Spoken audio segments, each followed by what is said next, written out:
Are we live, Yam? It feels like we're live earlier than usual. What's going on? Man, let's go. Anthropic Let's made us. go. Anthropic Oh, yeah. made us go live 8 minutes before the official show start because we got some breaking news. And people Hell want of a breaking news. people want March breaking launch news. simulation powered by 4.7. So we're gonna wait for Nistan to come in here. Nistan, get in here. Yam, how you doing? How Now is great. your week? Oh yeah, Absolutely great. Before this, no.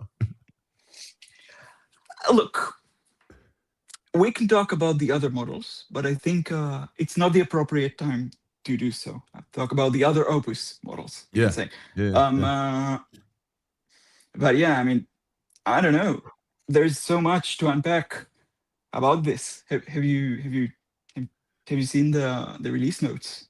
I'm looking at the system card right now. So, folks, just for the sake of avoidance of doubt, if you are tuning in, this is Thursday. My name is Alex Volkov. This is Jan Peleg. We got LDJ. The show officially starts in like 7 minutes, so feel free to grab coffee. This is like the banter pre-show. We never do this, but we figured we must because me and Jan were just like chilling here and say, hey, Opus 4.7 just released. Not Mythos, not Claude Mythos, the too dangerous to release BS model that they have, which we can't wait to put our hands on and hack into the internet. But I'm just kidding. But Opus 4.7 was not given a heads up to anyone. I think people just assumed they will launch this. But even the early preview folks didn't get access to this one. As we're live right now, there's Dan Shipper and our friends are doing like a live vibe check. Hopefully, you're leaving that live stream coming over to this live stream because we have a bunch of show to do in addition to Claude. But Claude launched Opus 4.7 just 2 months after Opus 4.6, and exactly the same. By the way, between 4.6 to 4.5, this is exactly like I think 2 days difference. So we can actually predict the next one at this moment. I'm just saying. Yeah. We should ask Opus to predict. And folks, we will do a live test of Opus. I already have it. I don't have it in Claude Code yet. I don't know, Yam, if you have it in Claude Code.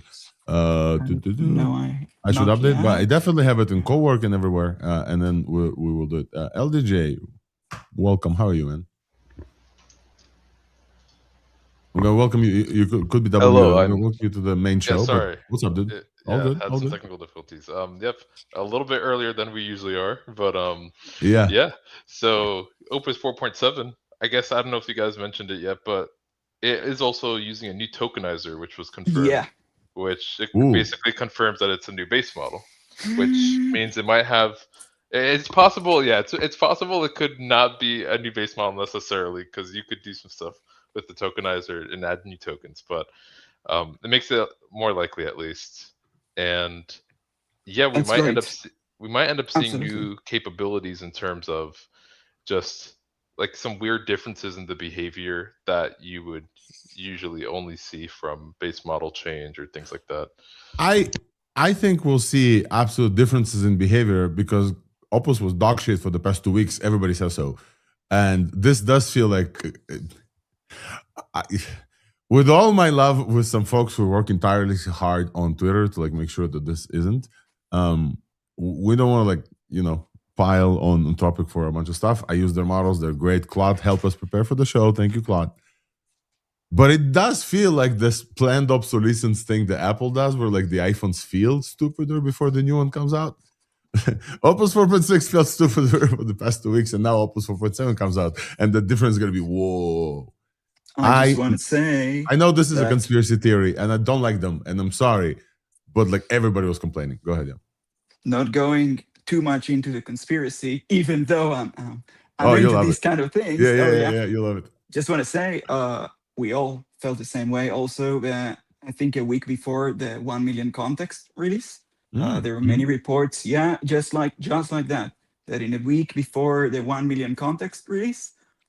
We felt the same, and all of a sudden, when we got the 1 million context release, all of a sudden the model was better, like before, you can say. So, I'm just saying. Do you guys see Jensen on Dwarkesh? Oh wow! Man. I gotta wonder. I gotta connect the dots and gotta wonder. Anthropic runs on some NVIDIA GPUs, I'm sure. And Anthropic also runs on TPUs. And I gotta wonder if like the dumb Opus is the TPU one and the smart Opus is the NVIDIA one. If that's the case, it's gonna be hilarious. Look, this I know it's funny, but it might explain a little bit of the performance difference that we see. Like different hardware for running the model absolutely can explain a difference in precision and small quirks that at the end influence a tiny bit and just gives you the vibe that something is off and you're not sure. It Something can was explain off, things. So yeah. Anyway. What do we know about the new model? Or like, let's begin first. What do you think? Yeah, we'll start in 3 minutes, folks. We're just like here. If you are tuning into us, please feel free to share the show. I want to start with a hell of a congratulatory update for everyone here. Let me see if I can pull this up. This is something that has been going on for a minute, but just recently we started to break out. And so let me see if I can show this here. Can you guys see this? Can you guys see this hockey stick growth? Everywhere I'm looking, I see this graph. Everywhere I'm looking, I see the same chart. Everywhere. This is for folks who are just listening, we just passed 16,500 subscribers on YouTube. This is one of you folks. You're just tuning in live right now. It's been incredible to see. Thank you all for joining, guys. Thank you all for subscribing. Thank you all. And especially you, Alex. We know you've been grinding behind the scenes, trying to get the socials up. So, yeah, it's paying off. Yeah, I'm hoping that it does, folks. This is the hockey stick growth is what we want. So thank you so much for tuning in with us every week as we're here to cover every piece of news that happens. And we have been doing this for 3 years. And for the longest time, YouTube wasn't even a thing. And then we had like 1,000 subscribers. Now we're moving. I love that. And so thank you for everybody who joins from YouTube. But also, please repost, hit a like, and do a comment. Like, we love this. And we have folks who always tune in on YouTube. What's up, Milos? Always. We have Patrick. Yeah, it's great to have you guys here. And we're going to add Wolfram to the show as we start in 1 more minute, folks. 1 more minute, the official show start of Thursday. Wolfram, were you too busy or did you see the Opus just launched? You're muted. Let's get those technical issues out the way before we start the show, and then we're going to have a great show. Last week's show was crazy. Wow. Last week's show, folks, if you're tuning in now and you like haven't tuned in before, I dare say, in terms of managing a live show, last week was the top of everything that I've ever done in my career. We had 5 guests live from a location. We had 3 folks like remote. Yam, Nistan, and LDJ was there. We did a tight 2-hour show because of the location restrictions. So we had to finish on time, and we did, which is incredible. And for the first time, when I cut this thing to an actual episode, I didn't have anything to cut. Like the show was 2 hours and 1 minute, and the episode was 1 minute to 1 hour 59 minutes. It was incredible. All right, Wolfram is going to join us. I think it's time. For the official kickoff. Let's go. And let's start this thing.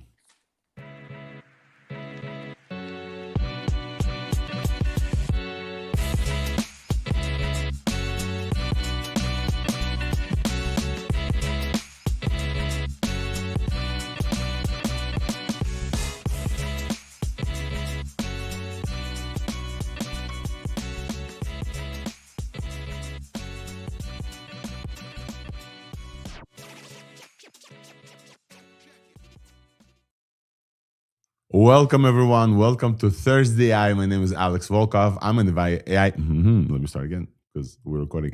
Welcome, everyone, to Thursday for April 16. My name is Alex Volkov. I'm an AI evangelist with weights and biases from CoreWeave, which we're going to tell you all about in the show today as well. And what a show we have for you. We have our 4 co-hosts here, Jan Peleg, Wolfram Ravenwolf, and LDJ. We're going to have more joining us as we have breaking news. And I never do this, but I think for the sake of this show, this is absolutely worth it. We have breaking news from the jump. Let's go. AI breaking news coming at you only on Thursday.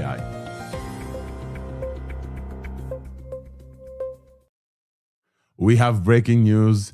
Claude Opus 4.7 from Anthropic just dropped. Here's the system card. Folks, is this the top LLM for at least this week? What do we think?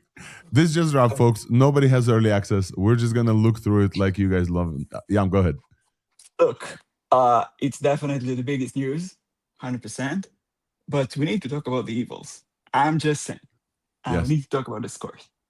All right, just a spoiler alert. We need to talk about the scores. Yeah, I want to talk about this thing just before we jump in there. We talked about Claude Mythos getting announced and not released, and supposedly too dangerous to release. We talked about this last week. I don't know if many people were expected a new version from Anthropic before this. Definitely, they didn't send early access to many people, but if you look for Mythos in the system card, there's 331 mentions for Mythos. So it does feel like a little bit, and all of them was like, hey, this model is great, better than Opus previously, but worse than Mythos. So this does seem like another ad for this like incredible godlike tier Mythos thing that they're about to release, which is really funny. Yam, what eval specifically would you like to add?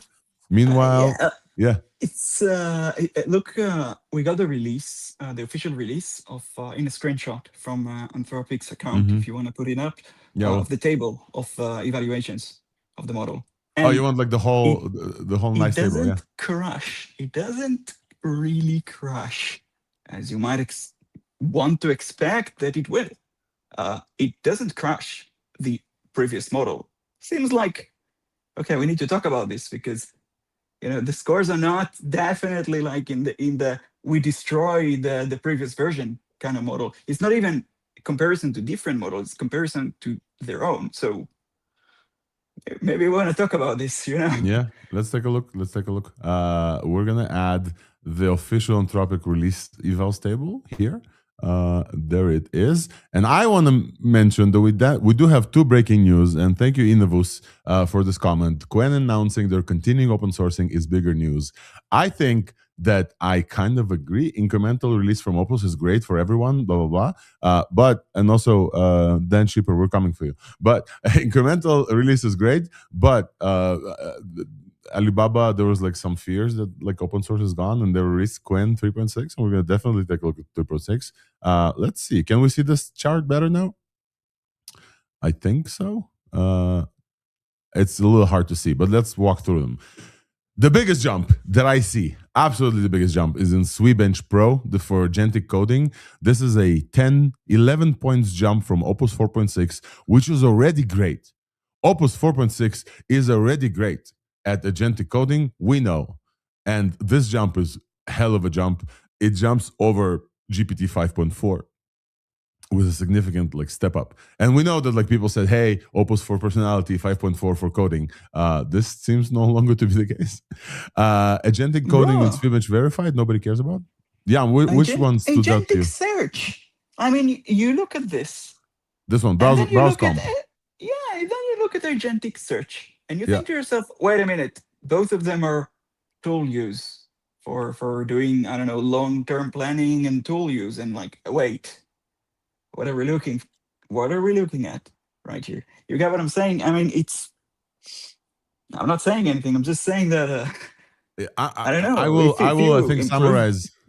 I will summarize, and LDG, I want your comment as well. I'll summarize what you're trying to say, is that evals are not everything. As we saw, GPT 5.4 came out and crushed Opus on like a bunch of benchmarks, and then like folks tried to use this personality-wise, and it didn't cut it for them, and they like went to Opus for personality. So evals is not everything. Also, worth noting that browse comp, agentic search, GPT 5.4 beats even Mythos. Even Mythos is not like jumping to that level. So I don't know if they're even optimized for that thing. Finance agent, this is the first one. Nobody even like Mythos didn't even test this. Finance agent, 64% on finance agent. I think the highlight for me, they don't have it here. I'm going to switch to the system card.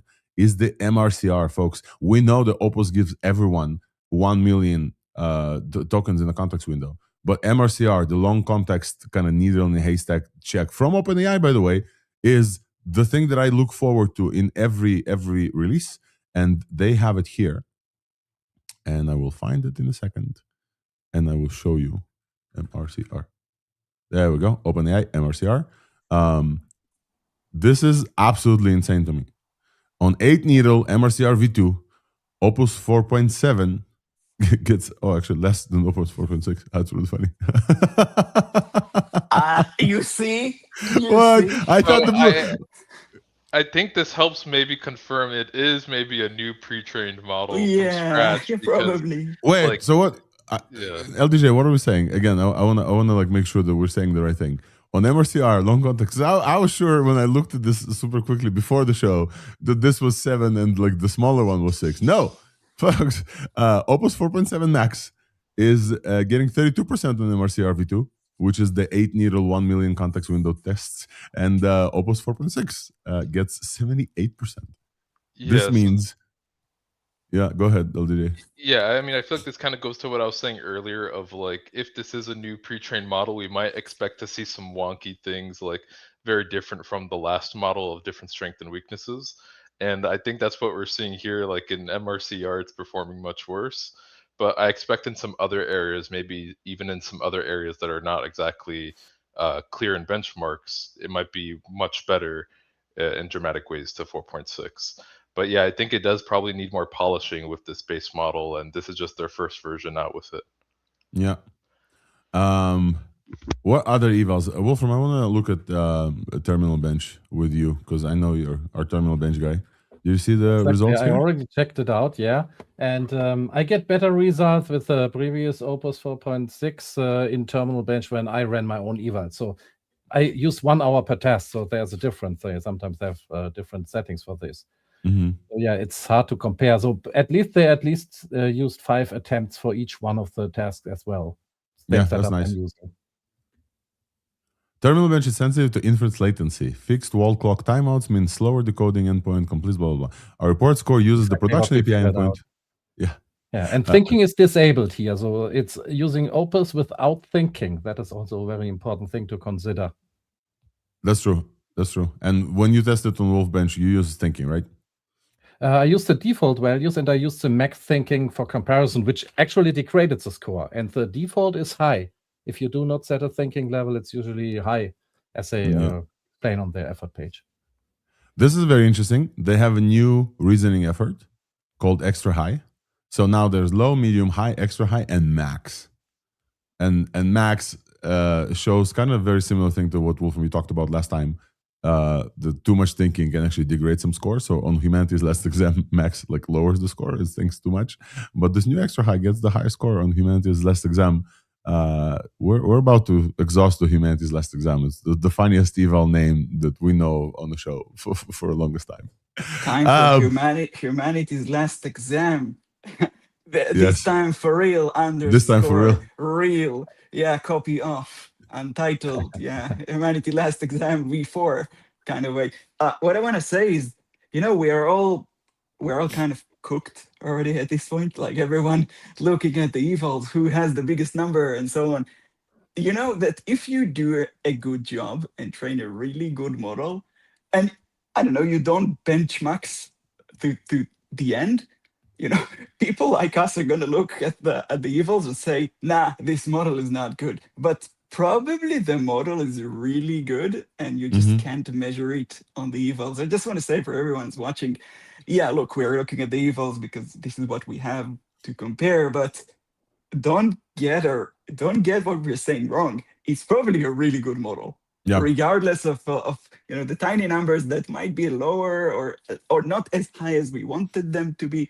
It's probably a really good model, and you can't just measure it. I think evals just gives us something to kind of anchor on. But I absolutely agree with you. We need to run this model a little bit in Hermeses and OpenClaws and in Cloud Codes and etc. and just like play with this. I think they're highlighting the multi. You need to look at the model and the harness, not just the model in a vacuum or with a default benchmark setup, but how does it actually perform when you use it with your agent? Yep. I think they're talking about multimodalities significantly improved. Office QA and Office QA Pro have great jumps here. Look at this, 57 to 80%. Finance Agent, which is new. I don't think we've talked about Finance Agent. I don't remember. We should go take a look. RKGI 192%, we're looking forward to RKGI being fully saturated, and it's not here. It's really funny. It is by Mythos. Mythos just like crushes RKGI. We got the new one. We got the new one. We got scores of the new one. That's no, it doesn't look bold like. if we do. Oh No, no, we don't. Okay, okay. Doesn't seem like they have run this. Yeah, we forgot. What is also interesting? Like, we should try out this model. Yeah, folks wanted us to try this model with the Mars thing. LDJ, go ahead while I pull up Niston's Mars thing. Where is this, by the way? So higher up on the system card, there's also the screen spot benchmarks, where that helps test the ability for it to be able to accurately tell what part of the screen does it need to click on when it's doing things like computer use. And I saw some pretty big jumps there compared to Opus 4.6 when we were scrolling past it. I think I saw roughly 10% jumps, or maybe 15% on one of them. But this is ScreenSpot Pro, and then I think no tools and with Python tools, we can see the difference there. Yeah. So Opus 4.6 is all the way to the left, which kind of makes it annoying to compare here. But yeah, 57.7% to 79.5%. That's almost 20% increase. Crazy. And with no tools, it's the same as Mythos. Literally, like, this is the same score as Mythos on 4.7 and Mythos. As I'm saying, this feels like a Mythos ad. And Niston, do you already have access to Opus 4.7? Milos wants us to run the Martian simulation test, and we should definitely YOLO it. Yeah, that's why I'm late. I was trying to have it fix my app. It feels incremental this time. Like, it doesn't. That's just from one. Incremental to what? Incremental to when they released Opus 4.6 with 1 million, it was awesome, or incremental to the latest Opus 4.6 that was like meh because they kept degrading it. Yeah, to the latest, but I really liked 4.6 even versus 4.5. Like, I noticed quite a difference. 4.6 was smarter. This one is not as much. Yeah, I'd say it's not as much of a jump from 4.6 to 4.7 as it was from 4.5 to 4.6. So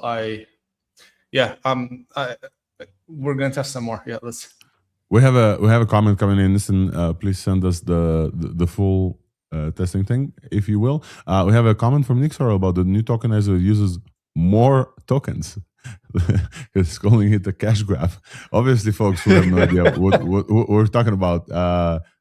Tokenizer is how you turn text into tokens that the model understands. If new tokenizer uses more tokens, Anthropic will get paid faster. You will end your max subscriptions faster. You will pay for API more. That's a very interesting way to point out a discrepancy there. I don't think it's like an active cash grab. If they changed the tokenizer, probably there were reasons for this, multimodal reasons. But that's great. LDJ. Well, there's ways you can theoretically get, you could say, more intelligence per word by having the tokenizer be more granular, theoretically. So for example, instead of having it be more of like a word is like 75% or like a whole token, a token is, you can make it half, on average, half a word or a quarter of a word or 10% of a word, and make that more granular. So then it ends up doing much more propagations through the weights of the model for every single word, and therefore more compute and more intelligence. Yeah, I just want to say that this is like an extremely open question in research. How exactly tokenizers influence the dynamics of the model throughout learning and when they're being used and so on. So I just want to say that I've looked and experimented with this a lot. Training a very powerful model in a completely new language. So yeah, you look into these things. I just want to say that there might be many reasons for this. It's not necessarily a cash grab, even though I must say that now that you're saying it, I don't know, maybe. But yeah, look, you are right that it might theoretically lets you use more intelligence per word, but on the other hand, you are getting, if you are using common phrases and just large vocabulary, you can argue that it allows you to learn orthogonal weights for specific things that are more specialized and more intelligence for on this angle. It's very, very hard to tell. It's an open question, an extremely hard open question, by the way. So but yeah, we need to look into this, by the way. We need to look into this vocabulary because we can, because this is one of the things that we can do. So yeah, that's true. It's very interesting to look into this. Just saying. Alrighty, folks. Opus 4.7. We're gonna test a little bit more, but as this has been a very busy week. Usually, folks on the show come here to understand things about everything that happens in the world of AI, and not just the breaking news. And we can't dedicate the whole show to the breaking news. So we will test this. Nissan just dropped the Martian kind of calculation thing that we often use to test out things. Meanwhile, I think it's time for us to jump into the TLDR and talk about some stuff. Wolfram, last comment, and we'll jump into the TLDR. Yeah. Maybe later if we cover this, but what I've been thinking about is a score I would love to see is the uptime, basically. How many %? Because recently I was very happy with the Opus quality. Sometimes it degrades, but in general I was very happy. But it has been a lot of times where it was not available and it wasn't working at all. So instead of seeing another model with 5% more benchmark scores, I would rather see a more stable version and more affordable version, like maybe stuff we can use with our agents or an agent from them. Basically, the intelligence increasing is great, but I would rather have the intelligence we have here more affordable and more usable and more available, actually. Yeah, I think that's an infra question, not a model scar question, but definitely Anthropic's infra lately was oof. All right, folks, I think it's time for TLDR. For folks who have no idea what I'm talking about and are new to the show, TLDR is where we just run through every piece of news that we deem interesting as in our attempt to cover everything that happens in the world of AI. Obviously, it's impossible, but I think we're doing a great job. And so we've met some of you during AI Engineer. People said they loved the TLDR section and asked for us to run through it even slower. Some people asked for quicker, but we're going to do everything that we know that happened in the world of AI up until this point. And then we're going to continue with the show. We have 3 guests today. I want to shout out, we have Quindla Kramer, a longtime friend of the show, essentially a co-host at this point. Quinn is going to jump in after his meeting with whatever he's meeting with to talk about, obviously to help us cover the new TTS from Google, but also Gradient Bang, the open source game they built with multi-agent voice agents. It's insane. We're going to have to play it live on the stage. It's crazy. We're also going to have Theodore Marcu from Head of Product Growth at Cognition. Cognition joined Devin and Windsurf, and we're going to have Theodore talk to us about this and tell us what's up, and maybe also give us a heads up about Opus's performance within Windsurf, because I think they're using it now. And also our own Trevor Mans from Marimo, which is part of Core with Weights and Biases, is going to join us about Marimo Pair, which is a great way to use Marimo, and we're going to chat with Trevor about that. So we have 3 great guests in addition to the shit ton of news that we need to cover. So let's go, TLDR.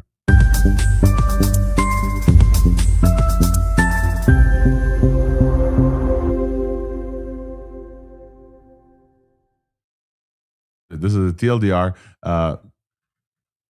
for April 16. Let me just pull this up here so that you guys will also see what I'm talking about. And I think we'll start with who we are. Your host is Alex Volkov, AI evangelist with Weights and Biases CoreWeave. I'm wearing the CoreWeave hoodie here because we're going to mention some CoreWeave news as well. So again, as a disclaimer, me and Wolfram here are employed by CoreWeave. This is, Core Weights and Biases is the only sponsor for the show.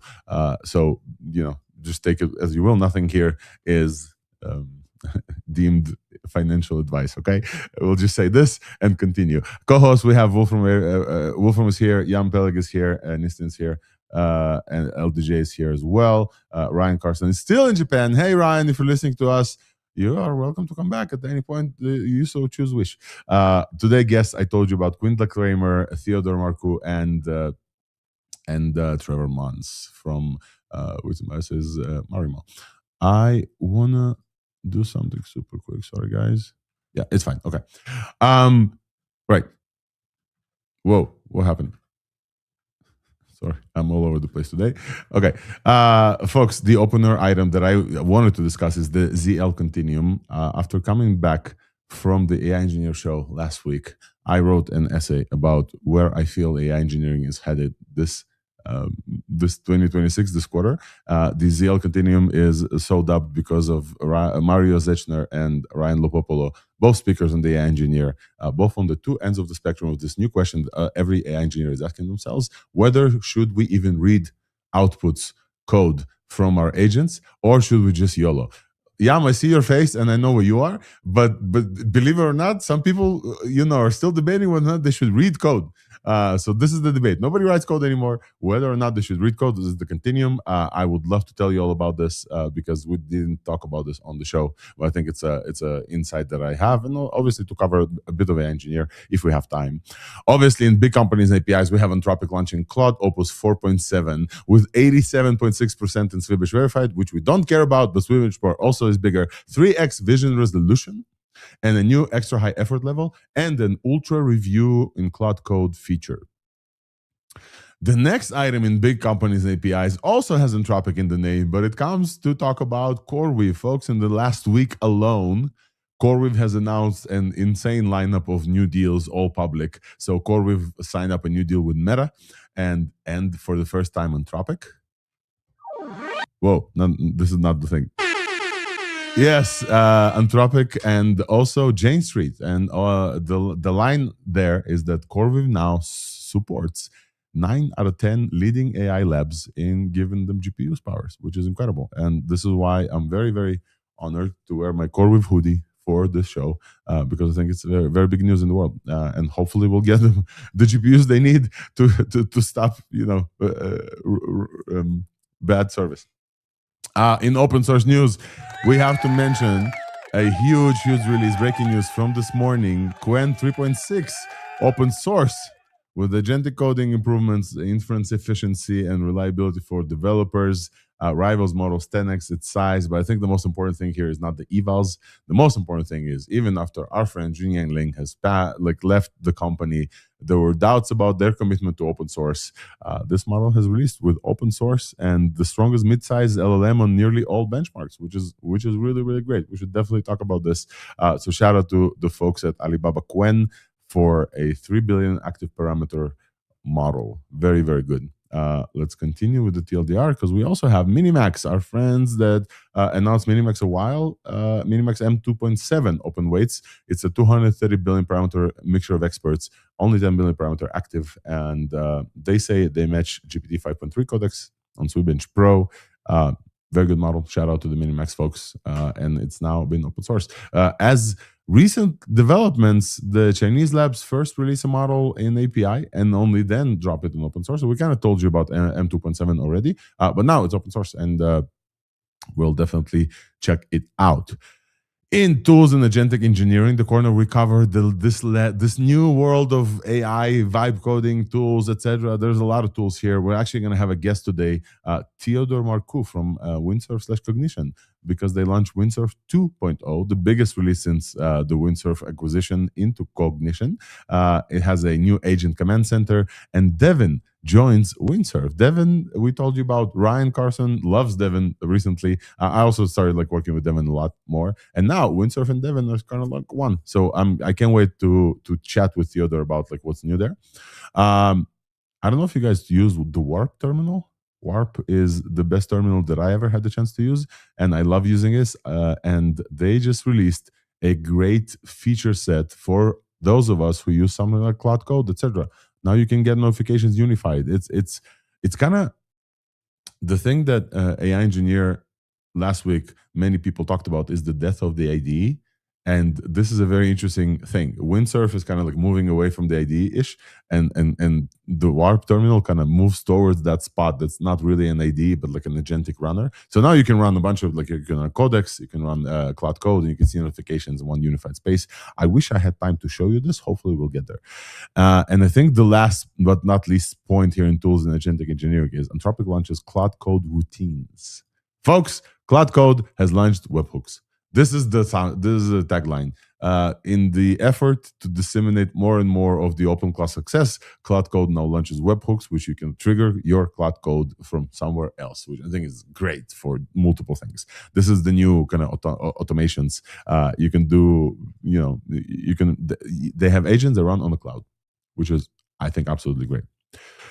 In this week's buzz, Marimo pair drops AI agents Claude code directly inside the reactive Python notebook. We're going to have an interview with Trevor Mons, who's going to show us what's that about. So basically, stateful notebooks like Marimo are usually tougher for agents, and now they're easier. So that's great.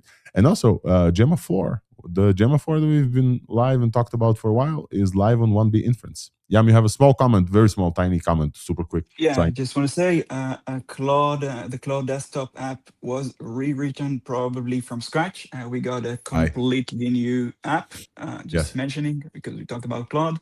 Yes. Yeah, we'll review it as well. We'll take a look as we review Claude 4.7. In Vision and Video, I wish I have time. I really hope, like, I'll extend the show if needed. This is the craziest trailer that I saw that was built with AI, to the point where I showed this to my fiance, and only in the middle, she's like, "Is this AI?" We're there. We're there. This is the, folks. If you know what I'm talking about, this is the Neil deGrasse Tyson / SBF video. If you haven't seen this, oh, you're gonna have such a good time. It's like 4 minutes. I don't mind dedicating 4 minutes of the show for it. This is crazy. This is absolutely crazy. Specifically, we should mention Seedance has been kind of there and not there for a long time. Seedance now is everywhere. Seedance, the full Seedance with video support is supported everywhere now. They just YOLO'd it finally. I don't know about the security controls, but it's like almost the top model. There's a different model that we told you about last week. Happy Horse, something like this. That is supposedly beating this, but Seedance 2.0 is finally available everywhere, and people are doing just incredible things with it. In voice and audio, we have Gradio Bang, the first massively multiplayer, completely LLM-driven voice game built on Pipecat subagents. We've played this. I played this. If you want to come at me, please try to come at me. My ship is, I think, roaming the universe as we speak. We're going to chat with Quindla Kramer from Pipecat and Daily, who built this game on top of the infrastructure. And also, Google launches a new TTS. I don't know if you guys saw this. Gemini 3.5 Flash TTS. So we told you about a similar thing released from Google previously, which was the live, right? So you can talk to Gemini. This is not it. This is the TTS. This is like text to speech from Google. I don't believe it uses voice cloning. I would love for you guys to double check me on this. But it has audio tags and scene direction, 70 languages support. This is incredible, and it's a dope model for sure. Google now stepping into the TTS game. In AI, art, and diffusion and 3D, we have so much there that we won't be able to cover even closely. But Baidu open sources Ernie Image, which is an 8 billion parameter text-to-image model.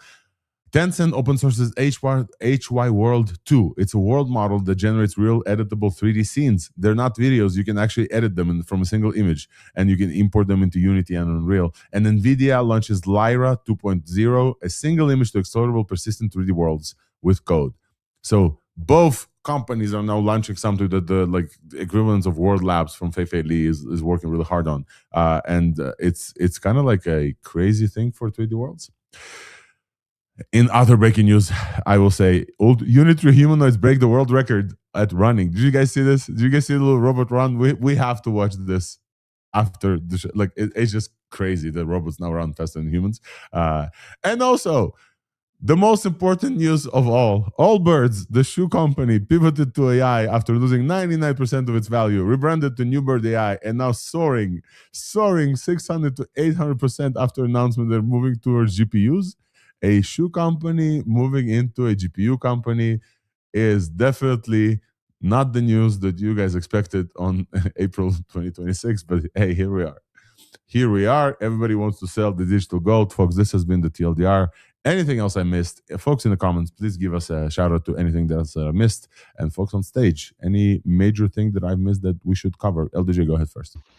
Yeah, there's something that Together AI released called Parquet that I think is pretty cool. It's an open source model that it's more experimental, but it basically just allows the model to loop and reuse its weight, similar to if people have heard of Loop Transformer or Universal Transformer. And they released some cool scaling laws and a paper for it. Yeah, that's great.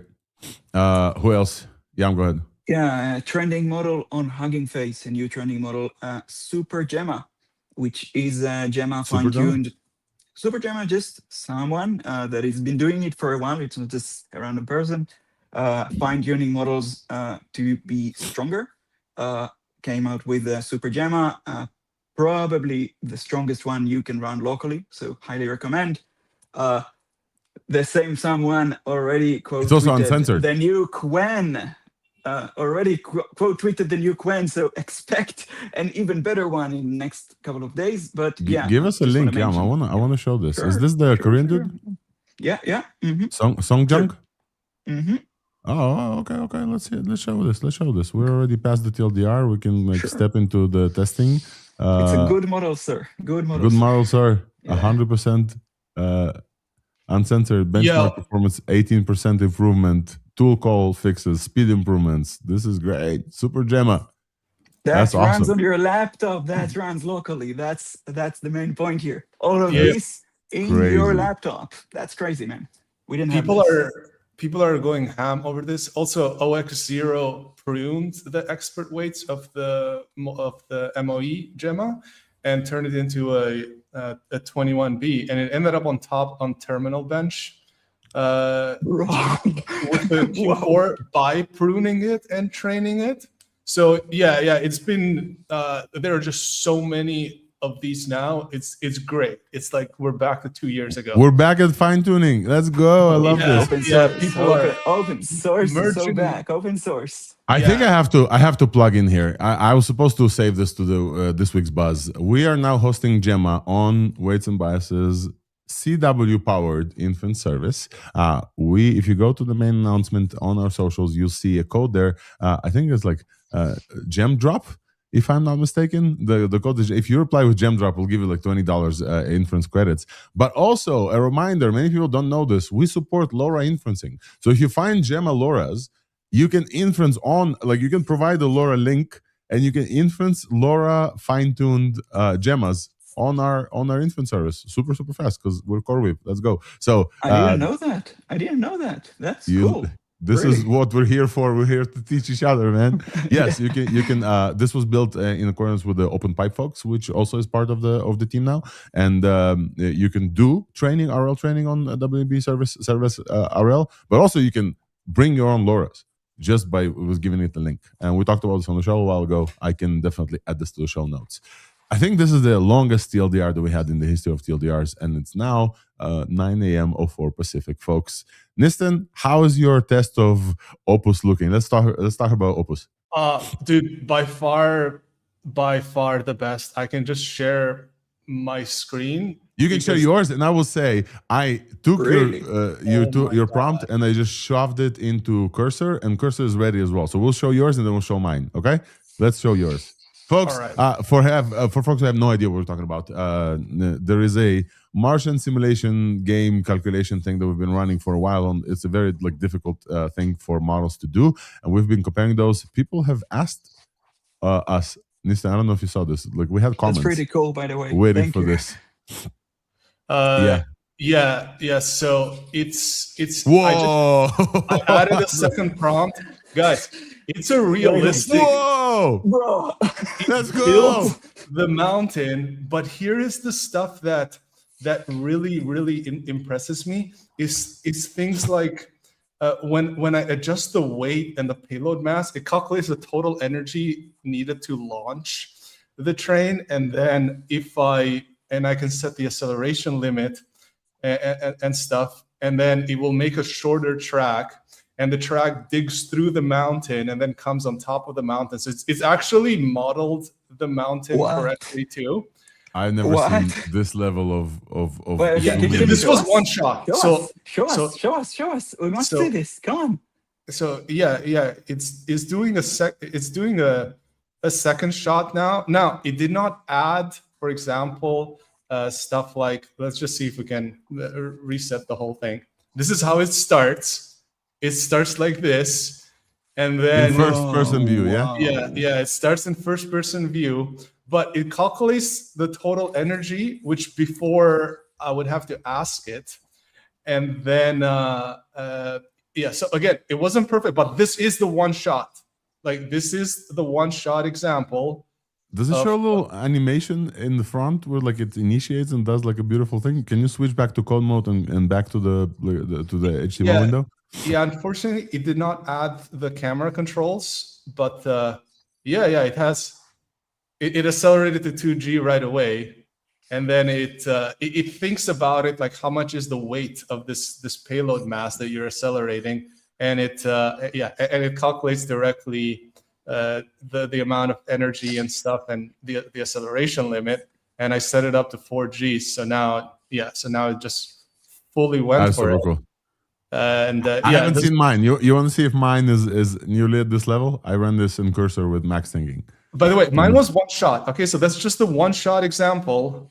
Same. And the prompt. I haven't clicked anything. I just like sent your thing in Cursor Agents, the new Cursor Agents, and here it is. I don't know if you guys can see. So, but what I do like, as Alex is showing that, is that I did notice what they said in the later stages. It thinks more, and it found an issue, and I saw much longer thinking around that problem in the end. So I really like that. Yeah, that's cool. Yeah, that's like launch. Adaptive. You don't need to take care of it. All right, let's do launch. This is the thing that it built for me. It has it built it like it added like lighting and stuff. Yeah, too? There's reflections and lighting. And and it looks like a mountain. Okay. We have camera modes. Code? 1, 2, 3, 4. Whoa! Wow. It made it look like the actual going. Planet too. Maybe they're starting to train. Oh my God! You could kind of see there's a little wisp. Yeah. You can see it. Look, and a tiny bit of the Martian atmosphere as well. Wow, man, that's beautiful. Yeah. This is visually. This is the best. This is the best one now. Wow. Okay. So we got Claude Code. We got Claude Code. Maybe we can try it. It's the official harness. Maybe we got Claude Code. Yeah. I actually didn't get it in Claude Code yet. Yeah, but you can see it kind of start, Nistan. You can see it kind of start away from the mountain and then goes. Wow, and the camera tracks it. Yeah. I love this. This is next level for visuals. Also, I'm noticing that it uses different styling now, so they've updated the stylings because before it kind of used to all be the same. I think they've done some work to make just more varied visual styling. Rather than before when it was all like the same. There's 4 camera modes and reflections. This is incredible. It looks nothing like yours looks because I don't have like first person mode, so it's definitely variability in there. Oh yeah, a lot. Yeah, this is the cursor harness, and dare I say that this is like the best Mars that we've seen so far. Like it invested in the Mars like texture. And escape achieved. Let's go. Notifications. Nice. All right, folks. This is our like a quick test of the capabilities. Obviously, there's a bunch more to do. I will stop sharing here. I'll send another prompt. I just want to point something out important. Wolfram said that he got worse results on a different task.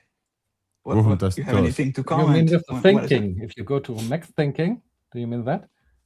No, just before we started the TLDR, we talked about the Opus, did you try this, did you try that? And you just, I think, correct me if I'm wrong. You mentioned I wasn't as impressed in the tests I was just doing for my phone. I thought it was only a little bit better. But then I just tried now for it to actually make a visual app. I'm just, whoa, okay, this is a lot better. But yeah. All right, what are we building? Folks, I want to hear from the audience as well. If you're testing this out, tell us about your tests as well. Would love to hear. I think, listen, if you want to show anything else, I think otherwise we should ask it about the visual things. Okay, let's say they improve visual. I gave it a prompt to just add the solar system and the rest of the planets too, and to add like a Kerbal Space Program post-planetary interface. You can plan orbits. It's just taking very long to do that. So that was the second prompt. That's it. Before 4.6 would actually like make mistakes often on the first prompt. So this is, I didn't notice. I didn't seem to be a lot smarter when I was just testing with random questions. But on the website, holy cow, they have put some work in this. And also Nathan Lambert said something very interesting. Because it's a new tokenizer, it means that, yes, this is a new base model to start off with. Yeah, that's interesting. Seriously interesting, because you can absolutely feel that 4.6 is kind of like 4.5. But if this is a new one, that's interesting. Seriously. Yeah, it has to be. If you change the tokenizer, you have to train it all completely from scratch. So Look, it doesn't have to be. I'm just saying Yeah, that yeah, it yeah. probably is. But yeah. Likely. All right, folks. I think it's time for us to move on. Listen, I think you're still playing with this very exciting thing. I kicked off a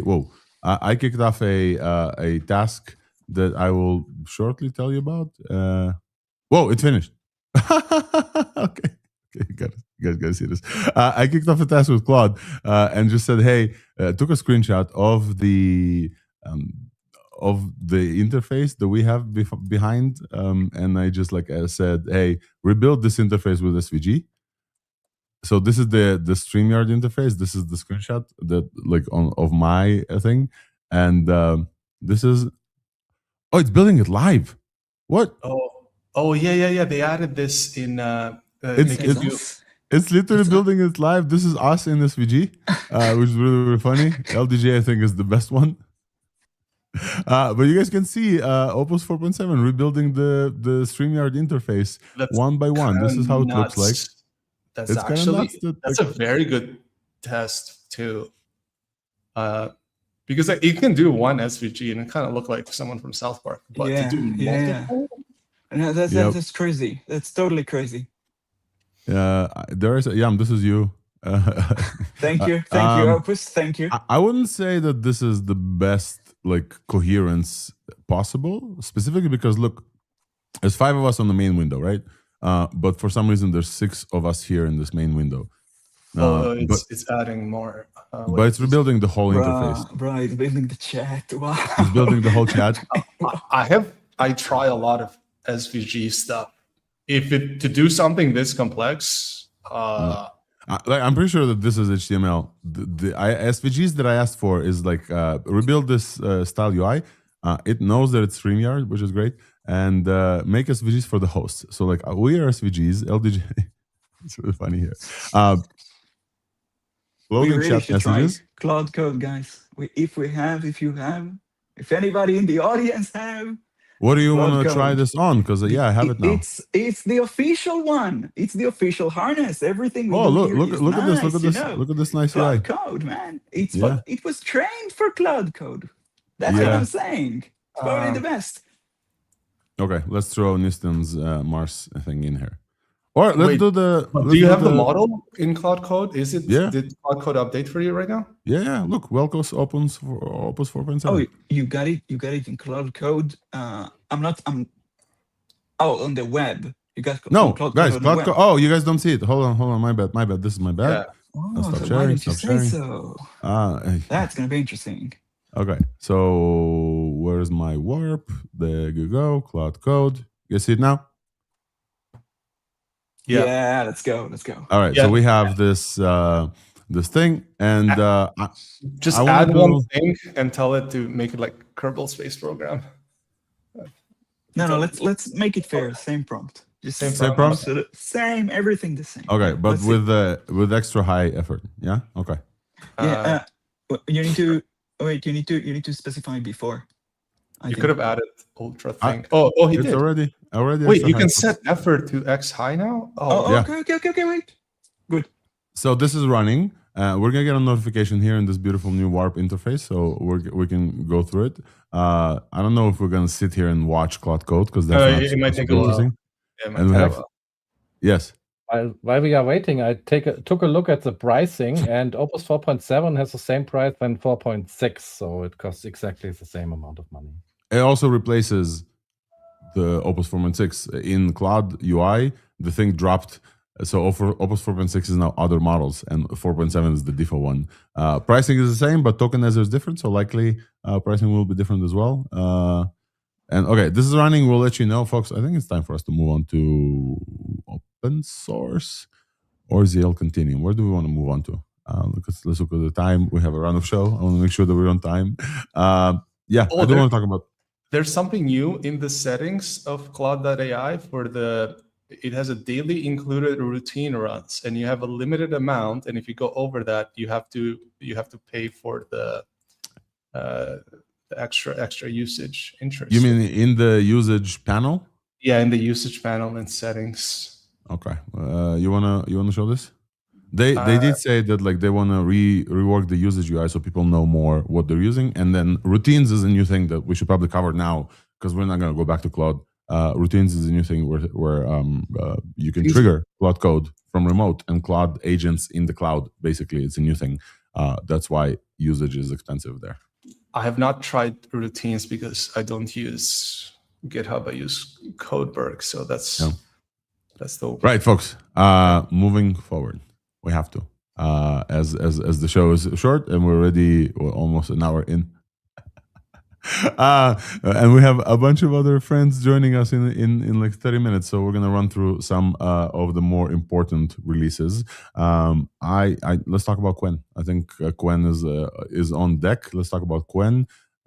Let's see here. So we're generally gonna talk about open source. We have a transition, and then we'll talk about Qwen.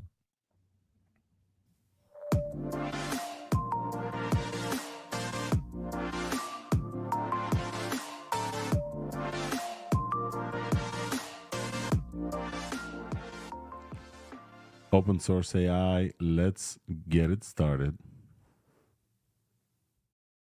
Let's get it started. I think the biggest news from today in open source is that Alibaba is back with an open source model, Qwen 3.6. It's a 35 billion parameter, active 3 billion parameter model from Qwen. And what can we say about this model? Let's take a look. So, you can say that it's probably the best model that you can run locally, if you can run it locally. But you can say this is a very powerful model. Putting up I mean, you should be able to run. Yeah, you should be able to run a 35B locally, right? This is definitely doable. Only three active parameters, 3B active parameters. That's pretty runnable. Yeah. Seriously. The 73.4 on Swibench verified, up from 70% on like 23.5. 51% on Terminal Bench. We haven't tested it independently yet, so we'll see if it's worth testing or worth putting up. But they're saying beating the much larger dense 3.5 and Gemma 4 at 42. So like 51% of Terminal Bench beating Gemma 4. The base Gemma 4, we just told you about some quantized and fine-tuned versions of Gemma 4 that beat this. Natively multimodal with thinking, non-thinking models.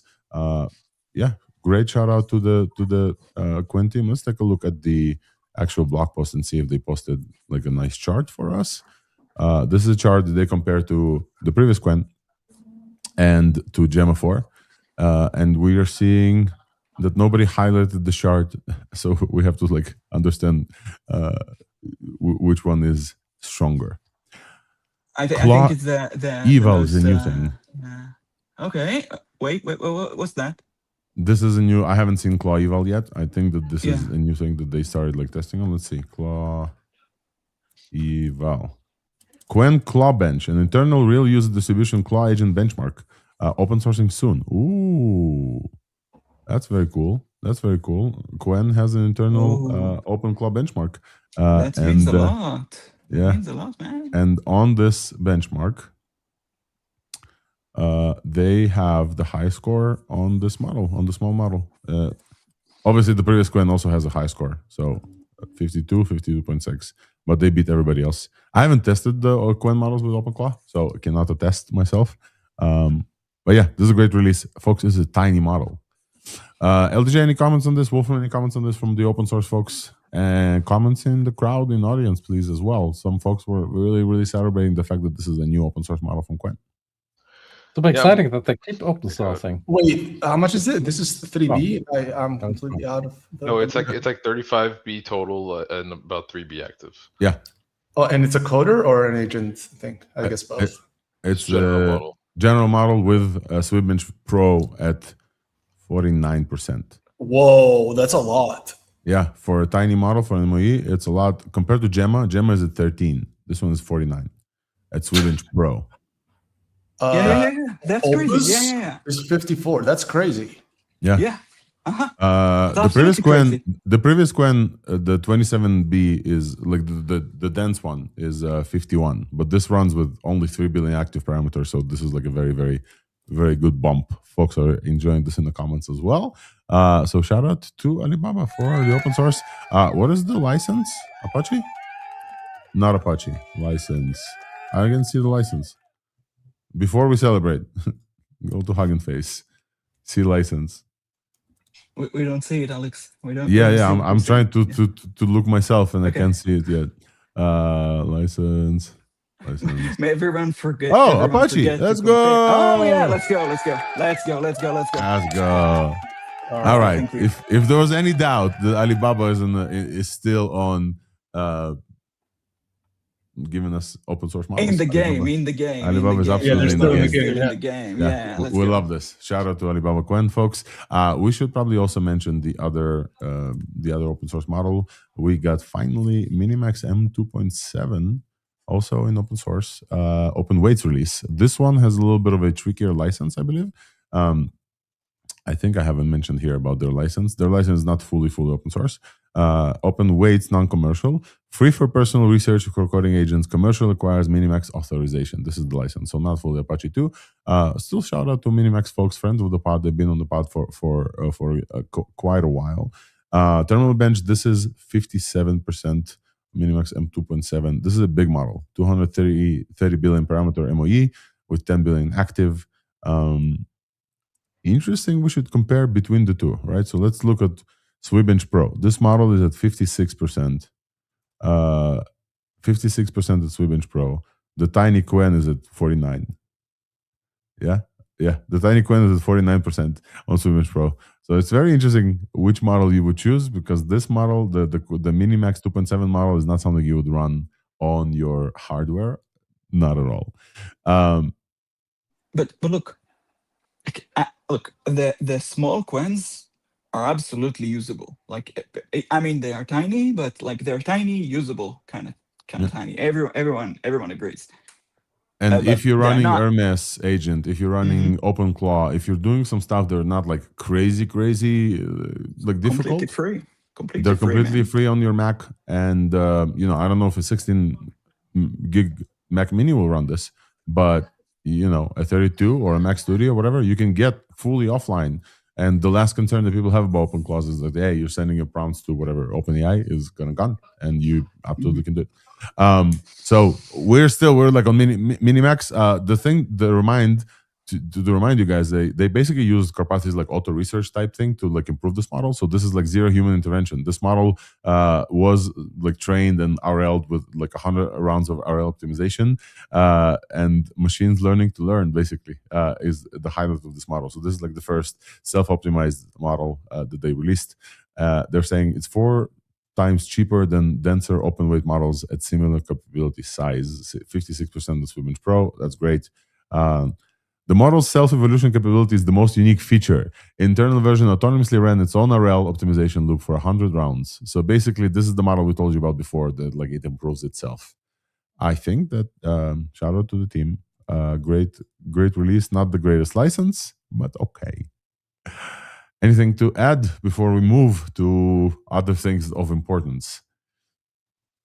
Cool. Interesting that it took a while to release. I'm just saying. If you're training a model you're about to release, why don't just release it? This has been a new thing.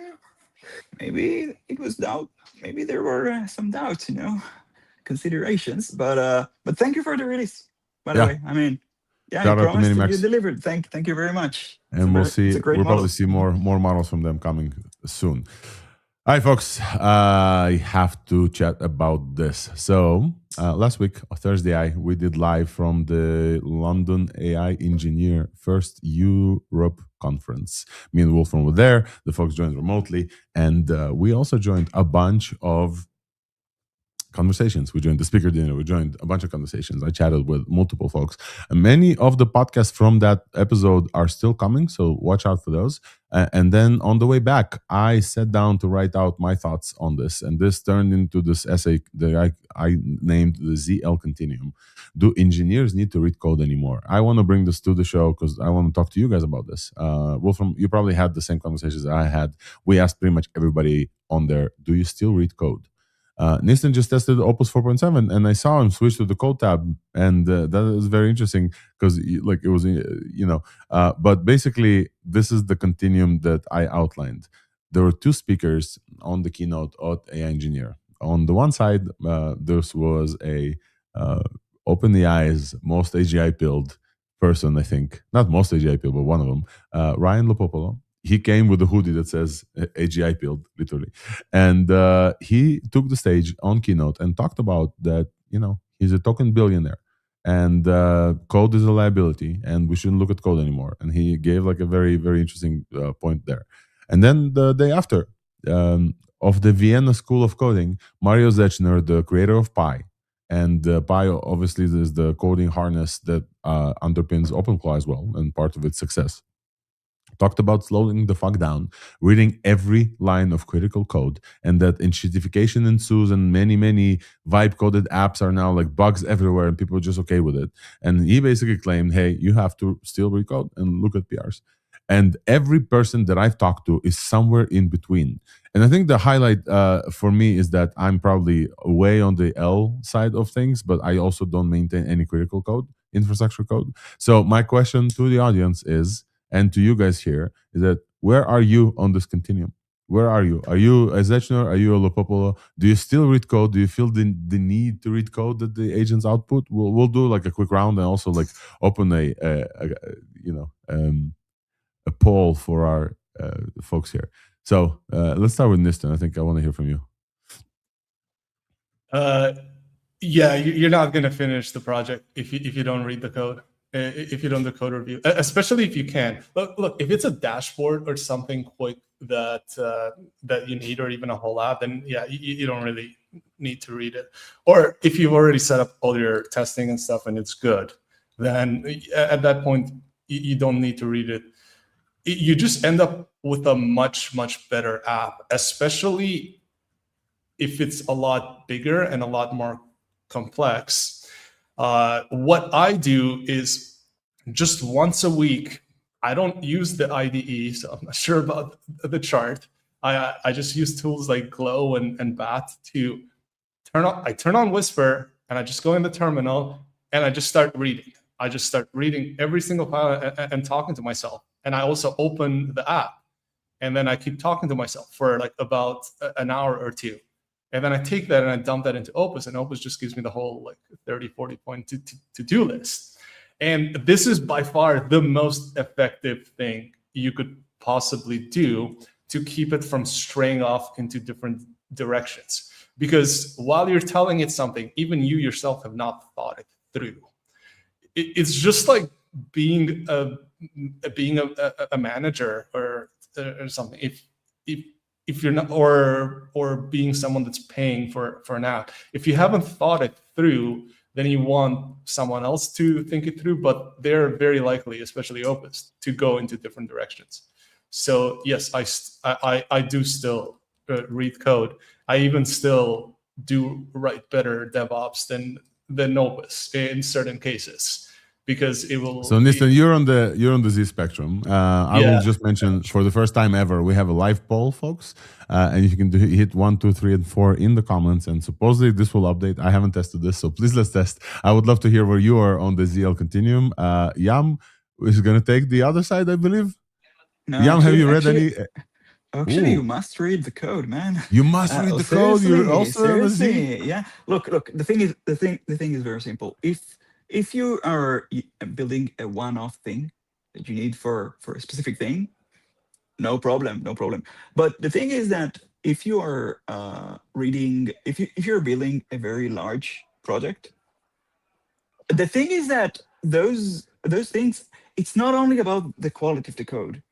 They add like hidden features all the time that they just assume that you want, because in general many people would want. For example, a very simple example is just, I don't know, a truncation of prompts. Like you build an app that sends a prompt to an AI or something, and then they just do it on the fly without even telling you. The truncation of the prompt, like cutting it to the middle, so it won't bloat the context. I didn't ask you not to bloat the context. The context is much longer than what you know from your training. So you see them like truncating the context at like 8K or something. Bro, we have 200 today. So the thing is that those things accumulate. At the beginning, you don't feel that they accumulate because the app works just like you told it to. But the agents, the next agent is coming and it sees that, and the agent doesn't know that it's a completely new thing that shouldn't be there in the first place. The agent thinks, oh, that's what the human wanted. So I need to maintain this new feature, and then they don't delete the features because they think that you wrote them. They don't want to remove your features. And these things accumulate. You get to a point, I'm just, fast forward. At the end, you get to a point where the agents just can't do anything because they try to go through and like through everything that shouldn't be there in the first place. And you see them, everyone gets to the point where in every vibe coding app, the agents stop working. Like the agent just can't advance and make the app. Just nothing that you tell them seems to be working. Something happened. This is what happened. The code is filled with things that shouldn't be there in the first place, and everything becomes hard. Yeah. And moreover, it's even harder for a human, much harder for a human. So you end up with code that not the AI and not the humans can review, and you're like, okay, what am I going to do? If you're working on something critical. And what do you do then? In the future, AI is going to do everything. All right, no problem. Look, just very quickly. Guys, I want to hear from LDJ and Wolfram as well. I think other folks, but listen, one comment and let's go. You end up with much better tests when you read the code and you talk to Claude. You end up writing much better tests, and that is going to keep the app way tighter when you go further ahead. All righty. Wolfram? Yeah, I'm not a main developer per se, so basically the AI is probably better in coding than I am. So I've been using scripts and stuff. So I have been creating projects, and like my Hermes add-on for Home Assistant, I'm using it myself. I agentically engineered it, and I spent hours talking to the AI.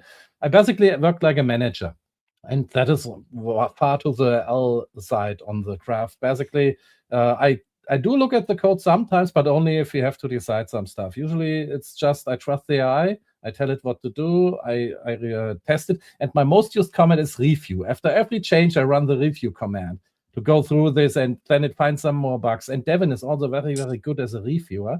You can use it for free with an open source project, review all the stuff, and I use it constantly. So I have a lot of AI reviewing. I probably spend more time reviewing than actually coding, because that is the part where you turn it into actually workable projects.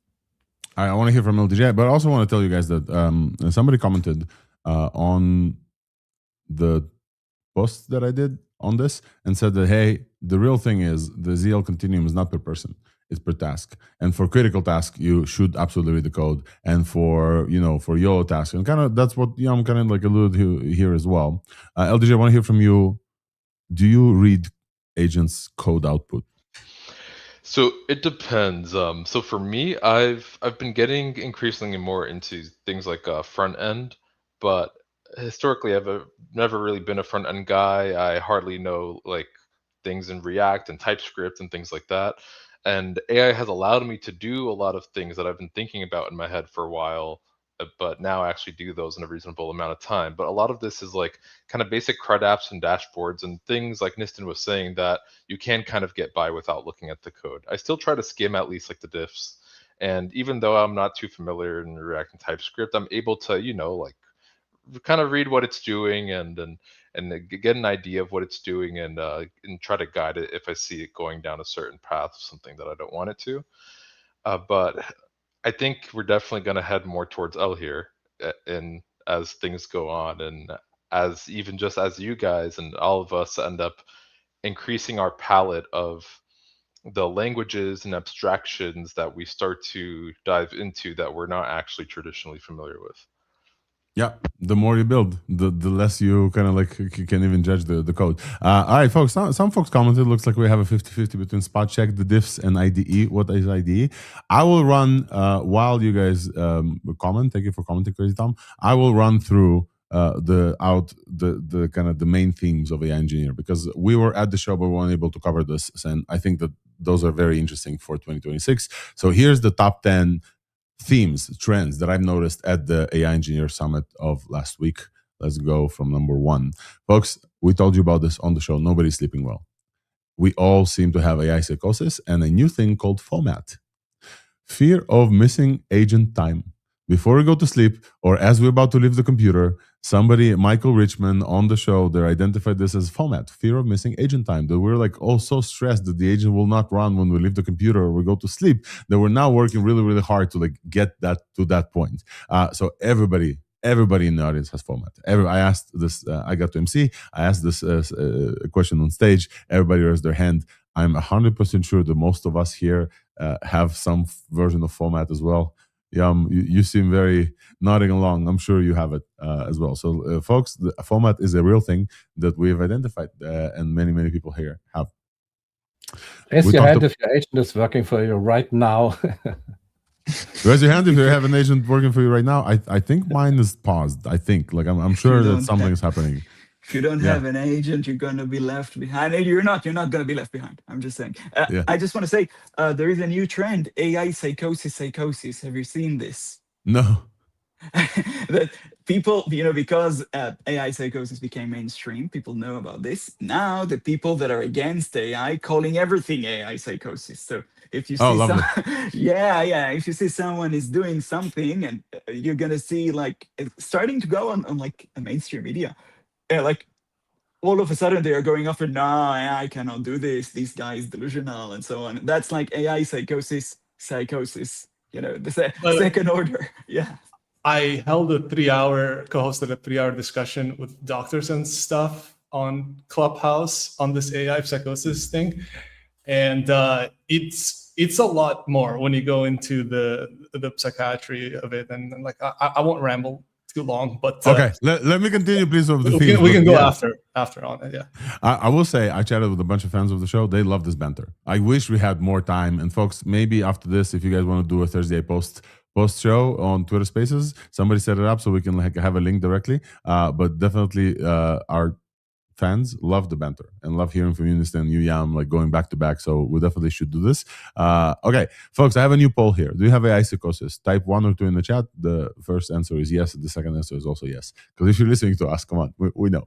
I'm back at number 2, the Lopopo Continuum. Lopopolo Continuum, as we talked about, on the one side, people are saying, hey, slow the fuck down. There's too many bugs. Read every line of critical code. On the other side, there's talking billionaires and saying code is a liability and we shouldn't even look at code. We shouldn't care. We should invest in harnesses and tests and evals and a bunch of other stuff. This has been the number 1 question that I've asked multiple people. Are you still looking at code in there?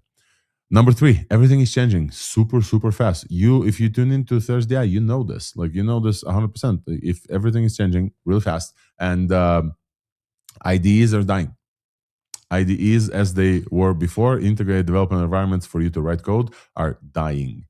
GitHub is seeing unprecedented growth, unprecedented traffic levels, 15x their biggest year, which was last year, with 1 billion pull requests. GitHub is on track to see 15 billion pull requests this year.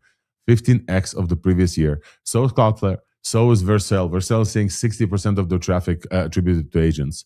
Software can think now. OpenClaws and Hermesis can change themselves. Lead code is absolutely dead. And interviewing is nearly impossible. Nobody knows how to interview people anymore. They're all like, hey, they're going to use Cloud Code. An AI engineer is now a PM or an agent babysitter or a taste setter. You choose one that applies to you. And it's going to accelerate. This is what we're talking about. But this is the next one, is we're still early. We're still early. Can you believe that, like, after all this, we're still early? At least in the EU, many engineers and enterprises are hesitant to use AI fully. Specifically in the EU, there's a bunch of regulation, privacy concerns, and general unease about AI. Many people don't like it. There's a lot of software engineers, and not all are AI engineers yet. This is an outcome of our chat with Swix. Not all engineers are AI engineers yet, and nobody knows what's coming for software engineers and how our role changes. This is definitely a very strong outcome of the event. Another one is AGI is nearly here, and it's not evenly distributed. Everybody at that conference, we're talking about cloud mythos and whether it's too dangerous to release and going to be a Y2K level cybersecurity event, or is Anthropic actually doing a bunch of very smart marketing pre-IPO and just don't have enough GPUs to release the cloud mythos to everyone. One of the highlights is just talk to your just talk to your clanker.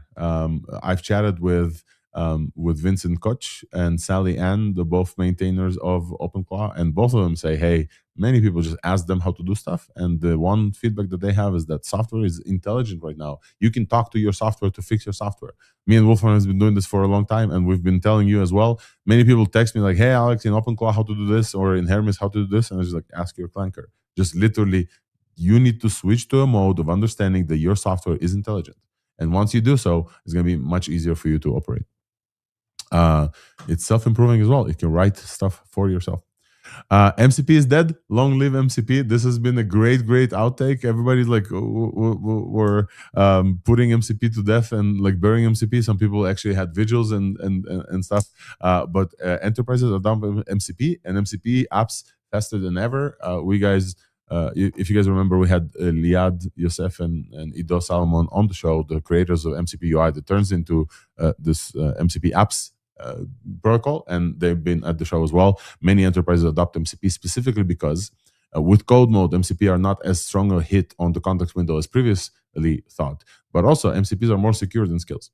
Just very simply, MCPs are more secure than skills. You can authenticate. You can know which code runs where. The code does not run on your computer is the most important part. The MCP code runs somewhere else. So MCP is not dead, and it's great to see the adoption of MCP still. The last point, we talked about this on the show multiple times. AI was supposed to make us all more productive. Instead, we all just work more. Everyone who I talk to barely sleeps.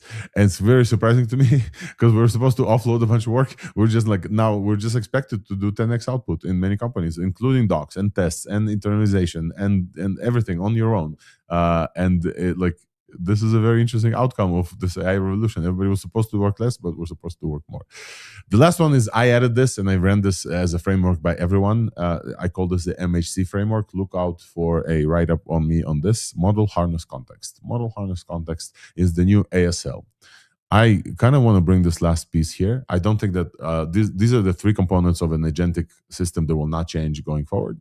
Model Harness Context. And the thing is, it's like ASL. For those of you who are old as me who remember MIRC, and when you're chatting to somebody new online and you would say, hey, ASL, age, sex, location. You needed to know these three things about the person you're talking to. With context, with the agents, I want to know MHC, Model Harness Context. When somebody tells me, hey, OpenClaw is stupid, I have no idea how to react to this until they tell me if they use OpenClaw with Opus 4.7 or MiniMax 2.7. If they're saying Opus is stupid, I want to know which harness they're running this on and what context and skills they have, right? So MHC is the new thing, and we have people who know what I'm talking about ASL. Model Harness Context is also something that will not go away. In a year, we'll still have models that are improving. Intelligence is improving. Harnesses will continue to improve. I don't think harnesses will go away. And context is very important for your personality, memory, etc. This is the main outcomes of AI Engineer. I think we'll move on. Less comments, folks, and we can move on because we have a few folks coming soon. Random, unrelated comment, list and go. Yeah, I randomly took a picture of my spice rack as I was putting rice in the slow cooker last night. And then I asked Claude, what's something strange to put in that would go very well? It said bay leaves. You can put bay leaves in rice. Okay, all right. It said don't put any oregano or stuff. And it had a whole theory about like the taste matching. So I put bay leaves in rice. It was amazing. It turned out perfect. I just put, yeah. Anyway, try using it while cooking and asking for strange recommendations and to think it through in terms like a chef would. Listen, MHC. Who did you ask and which harness and what context did you provide? This is you have to MHC. Just Opus 4.6 on the app with voice. That's nice. Okay. All right, folks, I think time to move on because a bunch of other stuff that we have to check. We're going to chat with Quindla Kramer, the creator of Gradient Bank. Before this, though, I really want to take a pause and show you this absolutely insane thing. I know this is kind of like not what people maybe expect from ThursdAI, and Opus just released. Maybe you guys want to hear about Opus. I have to show you this. I absolutely have to show you this. I'm hoping that I'll be able to show this with sound. This is maybe the craziest thing that I've seen.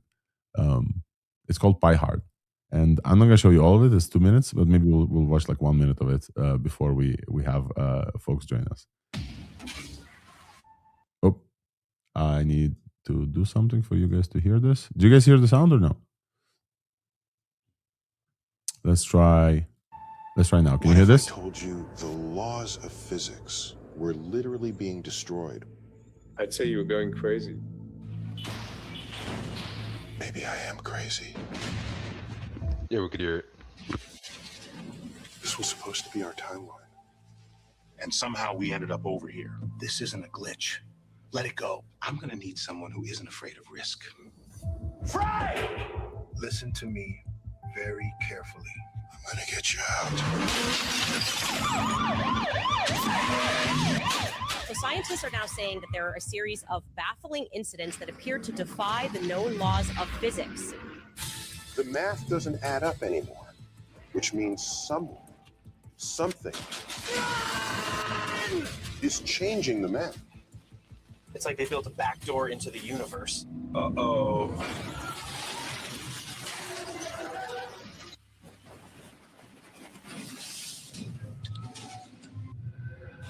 Hello, Neil. Time to divide everything by 0. Ha ha ha ha ha. Here, we're gonna die! Let me think, motherfucker. Oh, shit. Stop them. They're getting away. To be honest, this whole theory sounds pretty out there. You really shouldn't have called me, Neil. You don't understand. He's collapsing the goddamn multiverse. I'm not going back, Neil! Send in the fucking drones. So it was all a big fat lie! I thought I told you to shut him down. Jensen? It's not what you think.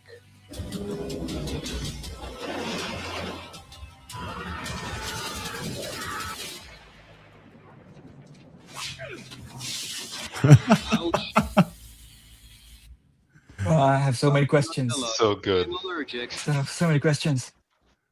I hope that you guys, first of all, appreciated how far we are in the world of AI video, because when I showed this to fiance, she's like, and she does AI video. Like we test all the clings and everything. At the middle, she's like, she doesn't know like Neil deGrasse Tyson probably. She's like, is this AI? In the middle of this, it's insane how far we've gotten. It's insane. We showed you video of barely moving pictures. We just, yeah, the number of, you know, the Nutella floating in space from the space station thing. There's like so many references. Like I'll add this to the show notes so you guys can look. Yeah, one last question. We have to move on to. Bruh, that's the craziest video. Seriously, this is the craziest video. There's no competition. That's the craziest video I've seen. That's great. The thing is great. Seriously, I hope that that's what do we know about this? That's not one shot. Just to be clear. No. This is a whole like production thing. That AI or Die added, and we'll add the links to the actual official thing. Folks, it's time for us to move on because has been an hour and something on the show, and now we have our first guest of today. We're gonna say hey to Trevor Mons from Marimo. Hey, Trevor, welcome to the show. Your first time here. Folks, a founding engineer at Marimo. Folks, I will do an interview with Trevor. I'll drop you back. Feel free to like ask questions, and then I'll pull you back. Okay. Righty, as we gonna take off here, Wolfram, you're welcome to stay because you're part of the team. Folks, this is this week's VOZ, where we tell you about everything that's related to weights and biases and core weave. Let's go.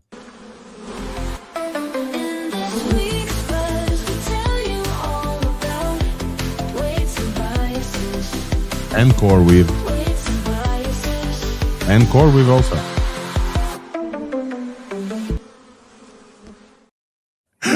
I had to add this because I recorded this way before CoreWeave acquisition of Weights and Biases, and now I have to kind of add Weights and Biases from CoreWeave. Trevor, welcome to the show. Your first time here. Great to have you. We are bringing you here because, like Weights and Biases, Marimo is also part of CoreWeave now. And would love for you as a founding engineer to tell us briefly about Marimo, but also you guys exploded in Hacker News this week. We'd love to hear about that as well. I think it's super cool. And just so you know, like who listens to it, the audience is some AI engineers, some folks who maybe know what Marimo is, some folks train models and fine-tune models and do Python stuff as well. But we would love to hear from you and tell you about this. I think we talked about Marimo back at the acquisition, but I don't know if anybody was here. So here you go, man. Trevor, welcome. Hey, yeah, thanks for having me. I'm Trevor. I'm one of the engineers at Marimo. And yeah, for folks who haven't heard about Marimo, we're a new kind of Python notebook. I guess we've been around for a little bit now, and but we're sort of spiritually similar to Jupyter notebooks. But we offer like a lot of superpowers for working with Python and doing data work with Python. And so Marimo notebooks are what are called a reactive Python notebook. So behind the scenes, we understand how your cells relate to one another. And so we basically provide the guarantee that as you're working on and performing your analysis or inspecting your notebooks, you're building up some sort of artifact that's reproducible from a perspective of once you're finished your session, you can come back and you can sort of reload the notebook and get going again. And we also are very hyper-focused on the Python ecosystem. So we offer a lot of integrations around like having nice formatters for your tables, things, nice UI elements. We integrate with package managers. And yeah, this last week, we've also been working a lot on how do we make Marimo play very nicely with AI coding tools and agents. And that is sort of why we took off last week on Hacker News. Yeah. Yeah, so I would love to hear about this, but just before this, I have a question for you. You're a senior engineer, founding engineer of Marimo. You write code for a living, but also you work with agents. Previously, before you joined the show, we talked about the ZL Continuum. If you're not familiar, this is an essay I posted after visiting the AI Engineer Europe conference last week, where most of the people there are battling with the question of whether or not they still read code that the agents output.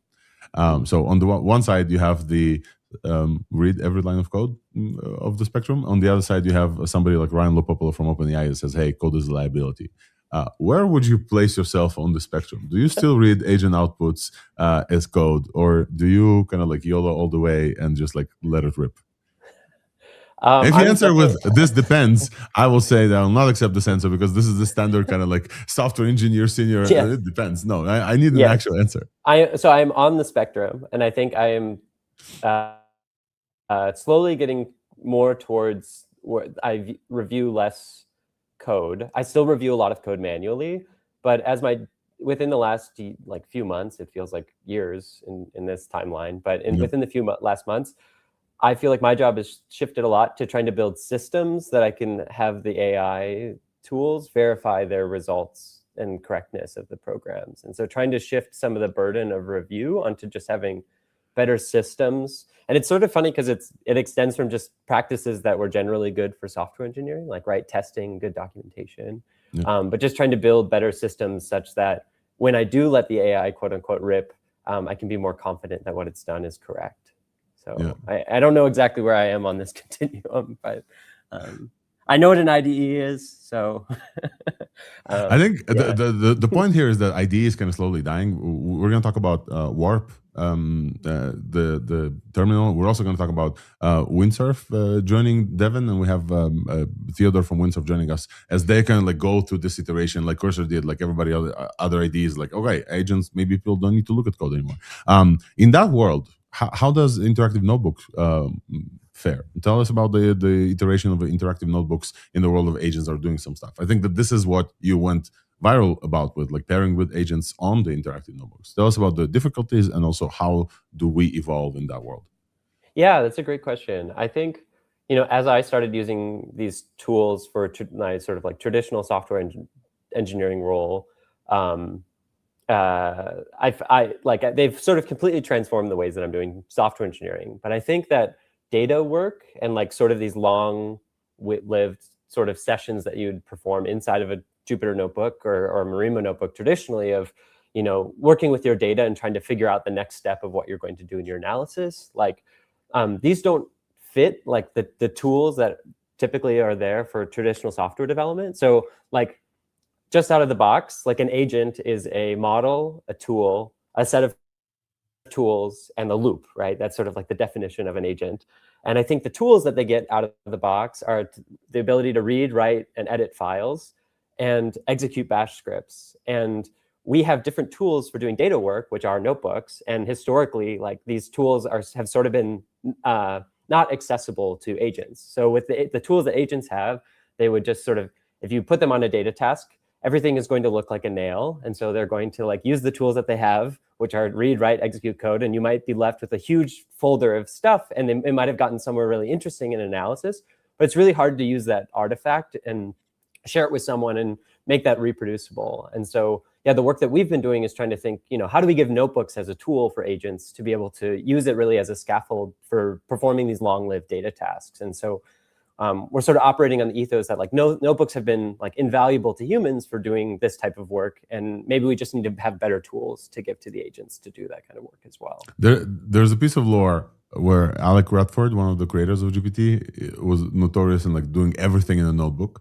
and they're just handing it off to ML engineers to kind of like productize, but like everything, this whole state, like all of the genius of Alex Radford was like codified in a notebook. And I absolutely agree. I think like the file state is something else, but like stateful execution.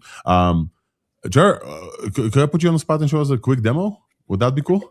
Yeah, I can try. I can share my screen, and because I think that like since the acquisition of Marimo, I don't know if folks like seen what Marimo specifically is on Thursday. I would love to show them.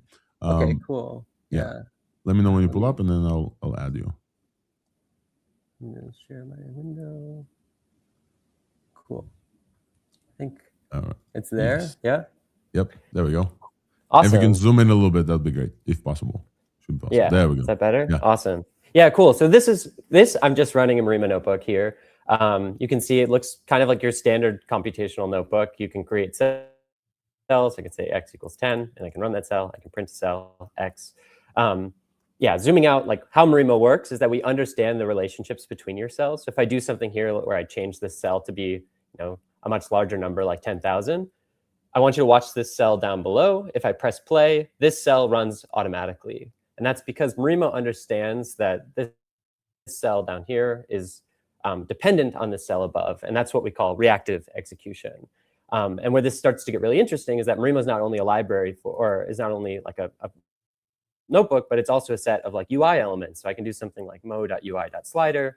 And if I make a slider here, let me change this. If I make a slider and I run this, you can see I have this like nice UI element here. But this, because we are reactive, we can actually take the value of that slider. So I can say x is actually equal to slider.value. And now this all wires up to this reactivity. So as I move, you can see that this cell below is running, and they are all sort of chained together. And so it's really this environment that allows you to play a lot with your data, because you both can mix the ability to write code and execute cells, but also extend it with sort of these custom interactive elements.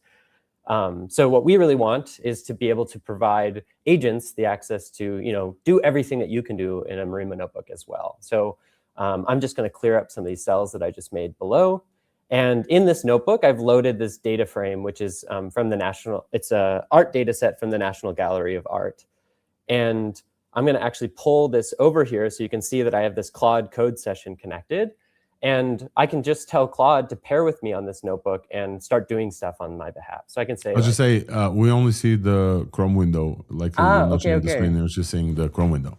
So if you can pull up the screen, then we'll see the Claude code thing. It'll be great. There we go. Yeah. Cool. Great. Yeah. Thank you for pausing. So everyone can see Claude now off to the side here. Yeah. Yeah. Awesome. Yeah. So I have Claude code opened here, and I'm currently pairing on a session where now Claude is effectively living inside of my notebook environment. So I can say something like, can you add a cell at the bottom and say hi from Claude? So while this runs, I'll just call out that this is effectively achieved via skill, and then things that you've built into Marimo to work this, and the skill is installed with just npx skills. So I'm going to put this on here. Yeah. Yep. Yeah, exactly. So Marimo pair is a skill that teaches your agent how to programmatically control Marimo and run inside Marimo. So you can see that it just added this markdown cell for me that says hi from Claude. Oh, nice. But because it's living inside of this session, I can also ask the agent to, start testing code on my behalf, or maybe do something for me. So I can say, can you plot the embedding of these images using Jupyter Scatter, color by type, get the selection with mode.state. So Claude can go off and try to inspect the packages that I have installed in my environment. And then hopefully... And mode.state is a specific UI element. This is a specific, yes, specific to Marimo. Let's see. That now Claude knows because of the skill and everything. Yeah. That's great. Yes. So what we can see is it's inspecting the data frame that I have. It's also looking at the packages that I have. So it's running these little snippets of code in the kernel to understand and gather more context about what it's going to do. And then once it comes up with a plan and something that works, it's going to then use the APIs that we have inside of Marimo to add some cells on my behalf. So maybe I have to go in and edit this just slightly. So, but it's created this little widget for me that as I select some cells here, we can see that we'll get an updated selection of the different cells. And this is an art image embedding of these data. So, and they're colored by, so I made this embedding based off of their thumbnails, and they're colored by the different artwork types.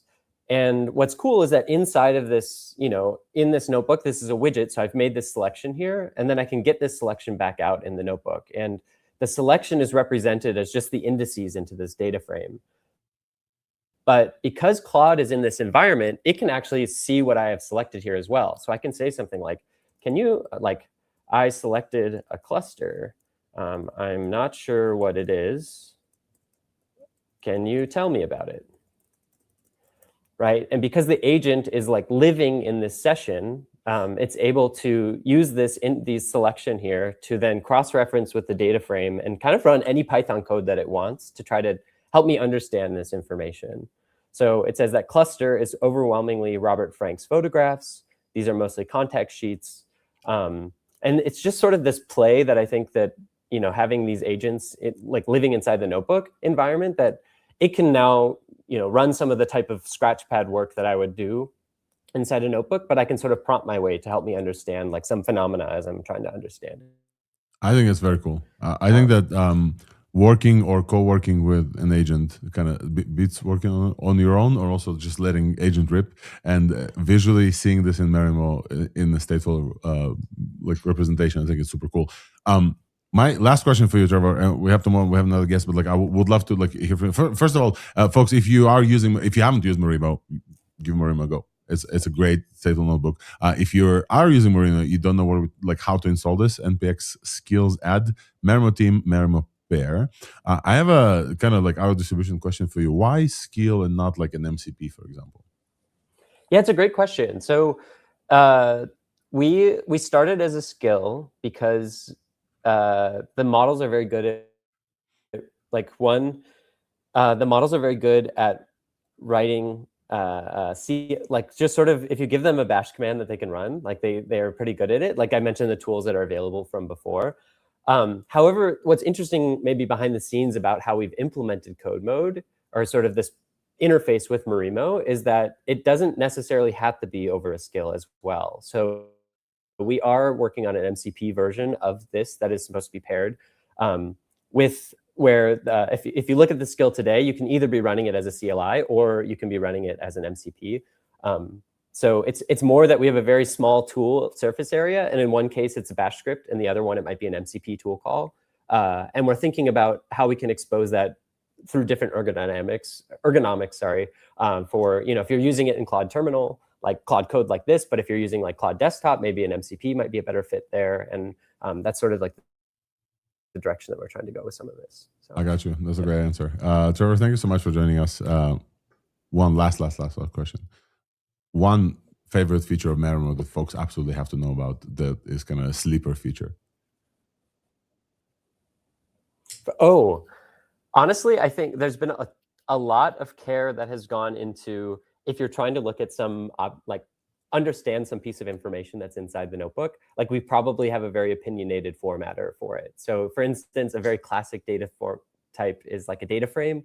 And the moment, like that's often like the killer feature when folks like first use Marimo for the first time, they're like, wow, these tables are really nice. And so I think maybe it's an oldie, but like a goodie. It's a really good integration. So that's great, man. Thank you so much for joining, folks. Trevor Mount from Marimo. Please give Marimo a try. Marimo Pair is now a way for you to put your agent inside the Marimo and like keep the stateful information inside the Marimo notebook while your agent maybe you clear some context as well. Trevor, thank you so much for joining. We'll send folks all the information in the show. You're welcome to come back once you guys do some more incredible stuff with Marimo. Thank you, man.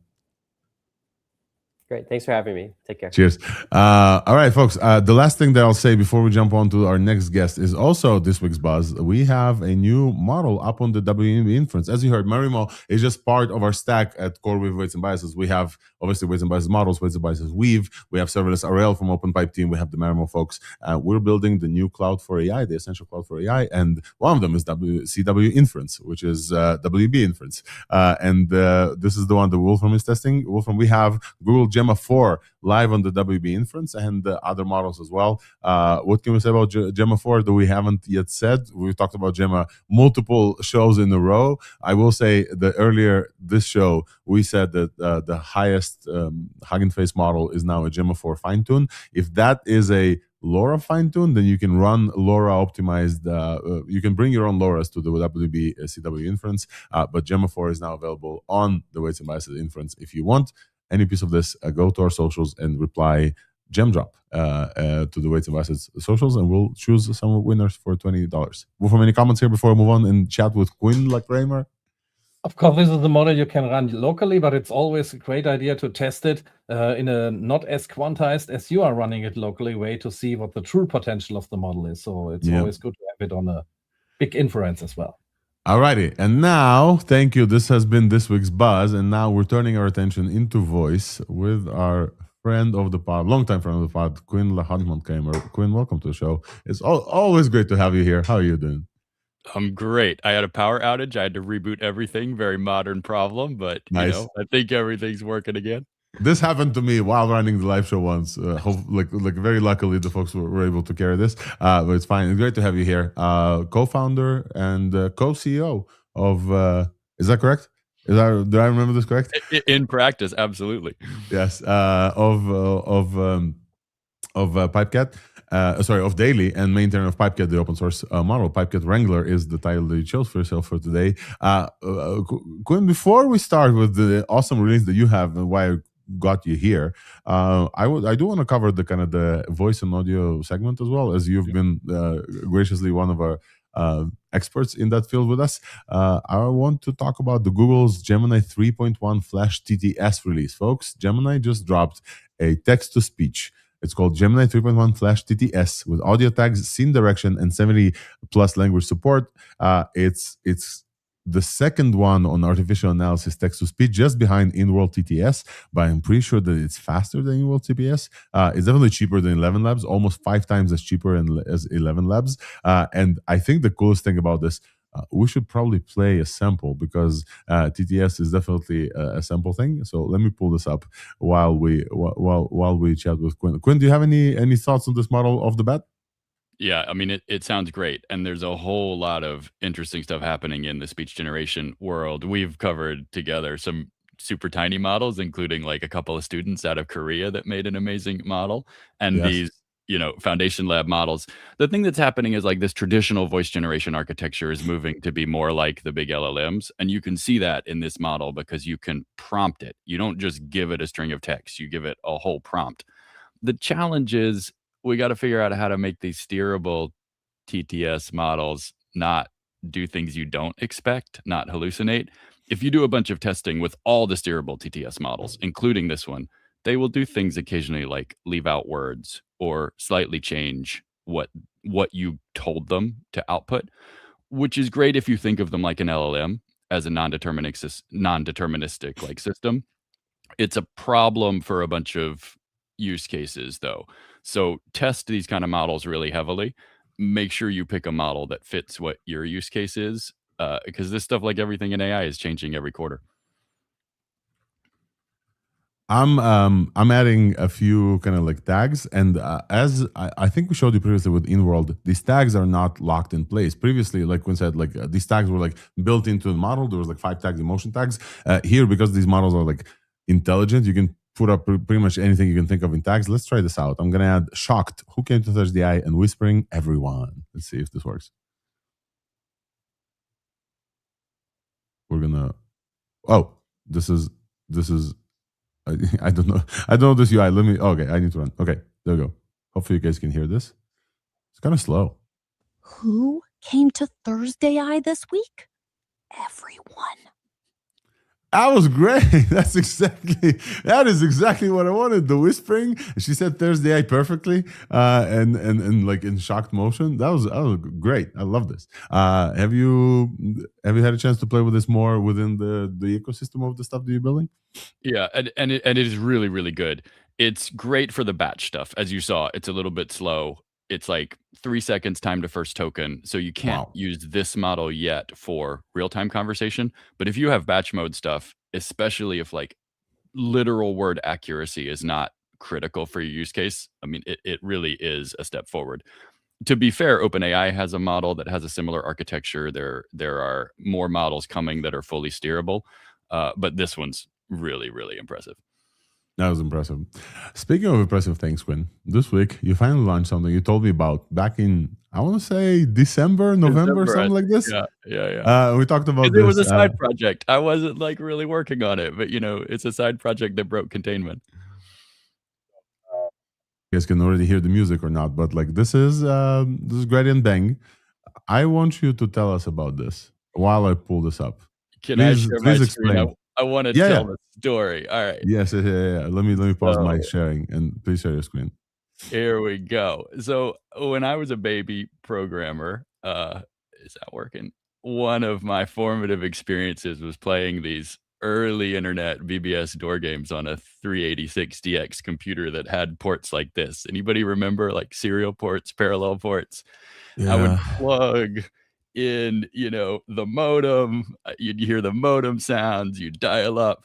And one of the games that was really formative for me was this thing called Trade Wars, which was a multiplayer but totally text mode game that looked like this. Super sophisticated, ANSI, 16 colors. We thought it was like cutting edge. And you typed at this interface. So it's like Back to the Future in our TUI era. I've been thinking about this all the time. But it was super extensible because it's running on a computer, right? So people built like their own mapping interfaces and then Windows interfaces that wrapped the TUI and gave you all this crazy stuff. And I just can't get Trade Wars out of my head because it was such a formative experience for me. So when I told you about this in December, I was like, what if Trade Wars, but the ship computer were an LLM? And that was the roots of this thing. I just wanted to play this game with my friends that I kind of remembered, but I wanted to do it with a Star Trek type ship I could talk to. So maybe we should play like 10 seconds of the video. Yes. Welcome to the Gradient Bang universe. I'm your friendly ship AI, ready to explore and trade with you. We need to recharge warp fuel. Can you take me back to a megaport? Affirmative, Commander. The nearest megaport is in sector 172, about 6 hops away. Shall I plot a course and recharge your warp power there? Yes, and do some trading along the way if you can. Hey, what'd you buy for me?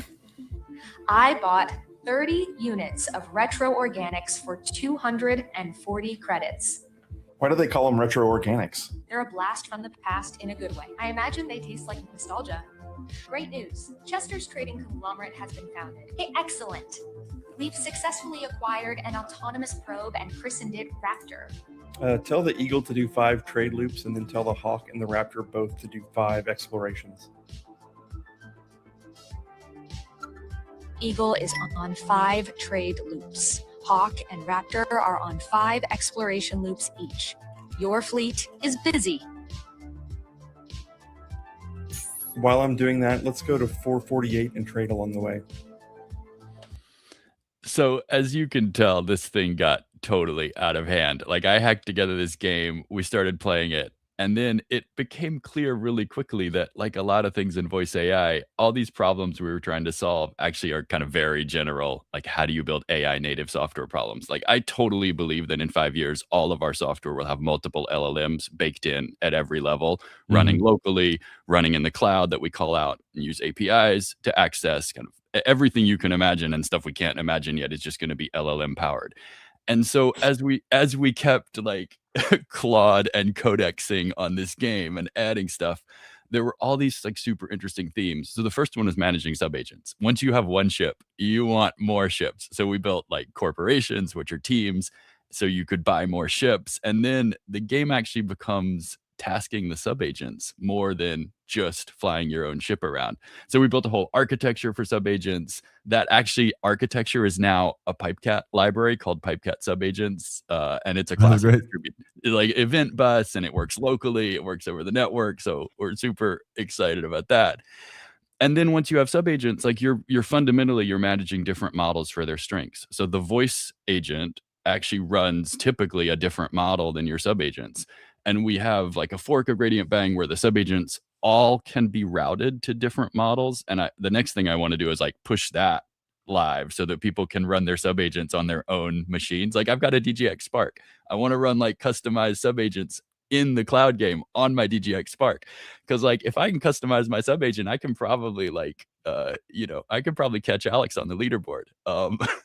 And then like very, very, very long context management. So you join this game, maybe you play 20 minutes a day, maybe your subagents play longer. That is a huge, huge context to manage. And we're all living in that world with like coding agents where we're in, Claude and Codex hours and hours a day. They're amazing. They're actually not that great at managing a multi-week context. I now prompt Claude and I'm like, hey, look up those Codex transcripts. What was Codex trying to do over the last 3 days? So we have this long running game, and there's game event history in the whole game, that accumulates. So how do you give the LLMs access to that long history? And then because there is a game engine behind it, we're actually sending a ton of structured data into the tasks. So there's this intermixture of like voice input, structured data from the game engine, or the task loop running, structured data from the game engine coming in async. How do you manage that? So we've got a whole like system for that. And then dynamic user interfaces. Like I built a TUI, but as soon as we started playing it, my colleague John was like, oh, no. Like if this is an actual game, we have to build an actual game front end. And so he wrote all that amazing React code you just saw in the... It looks incredible. It also has, I don't know if it's 3GS or something, but it has like the actual planets and the warping mechanism. Like all of this is like built in this game. Dude, I love it. It's a side project. I was like, John, all I care about is the subagents. All I care about is the subagents. John was like, no, it's gotta be a game. And a lot of that is just rendered by the LLM, the voice, the UI agent LLM that's running in the server, just throwing JSON over to the client. And that feels like a totally new paradigm. And, we're all trying to figure out, okay, what do UIs look like in this LLM world? Well, part of it is I think the LLM dynamically generates the UI. And then, there's a bunch of stuff. So you can see how this side project got out of hand. That's crazy, dude. I wanted to bring you up because I think the highlight for me, obviously, PipeCat. It's all built and runs on dailies because it's all super duper fast. The transcription there, since last you showed me like in the beginning, like it's nearly perfect. It's still not perfect, so it's great that like I can see what it understood, because sometimes I would say something or Daria would come in and like say something to her, the game starts like running ships and like, oh, hold on. So that's a very interesting like attempt, but this is a full talk to your LLM game that I haven't like experienced anywhere else so far. I need folks to understand like what's going on. You load Gradient Bang on and you just talk to your agent. You just talk to your ship, kind of like in the Hail Mary project. The guy has the rocky kind of alien, but it also has a ship. It wasn't like that highlighted in the movie, but like the ship was like an intelligent ship that you can say, hey, we should go over there, and the ship does the thing. This is the game. It's built with incredible voice interface, and obviously coming from you guys. The voice interface is like, the top. Give us maybe for a last question. Can you give us like a little bit of a technical breakdown of what's going on there? What models are you using? What is the latest models? Are you playing around with different models there? With transcription, which is great. Give us a little bit of those details because people love to hear those. Yeah, so we built it so you can use any models for any part of the game. But what the version you're playing online today, and we kind of swapped stuff out, just to experiment. But the version you're playing online today is DeepGram for transcription. So the audio, it's DeepGram, and it's a great DeepGram model. So the audio goes from your web browser to the PipeCat multi-agent system running in the cloud. DeepGram transcribes it. The text goes to your voice agent. Your voice agent never blocks. So the voice agent is always running, auto-compacting the context, has to respond within, 1,500 milliseconds or better for it to feel like that tight experience. The voice agent is spawning all these other tasks, and there's a UI agent and a history agent and a couple other things running in parallel that run most of the time when you get a voice trigger, but not all the times. There's some programmatic rules about what runs when, what has enough context to run when. The main voice agent today is GPT-4.1, but we swap it out, in a bunch of different contexts, partly so we can get good data about what's working. Because with a few hundred people playing all the time, we have a lot of really good test data here. And then the task agents are a mixture of Gemini and GPT-5.2, depending on which task is running. And we have a whole bunch of benchmarks. In fact, this project spawned a benchmark called GB Benchmarks. We can drop the URL in the show notes, because the task agents themselves are super complicated. And you really want to open-endedly task these other ships you have. You're like, oh, go do this trading run out to this part of the galaxy. Come back when you've made 10,000 credits. So you're trying to get these task agents to just figure stuff out.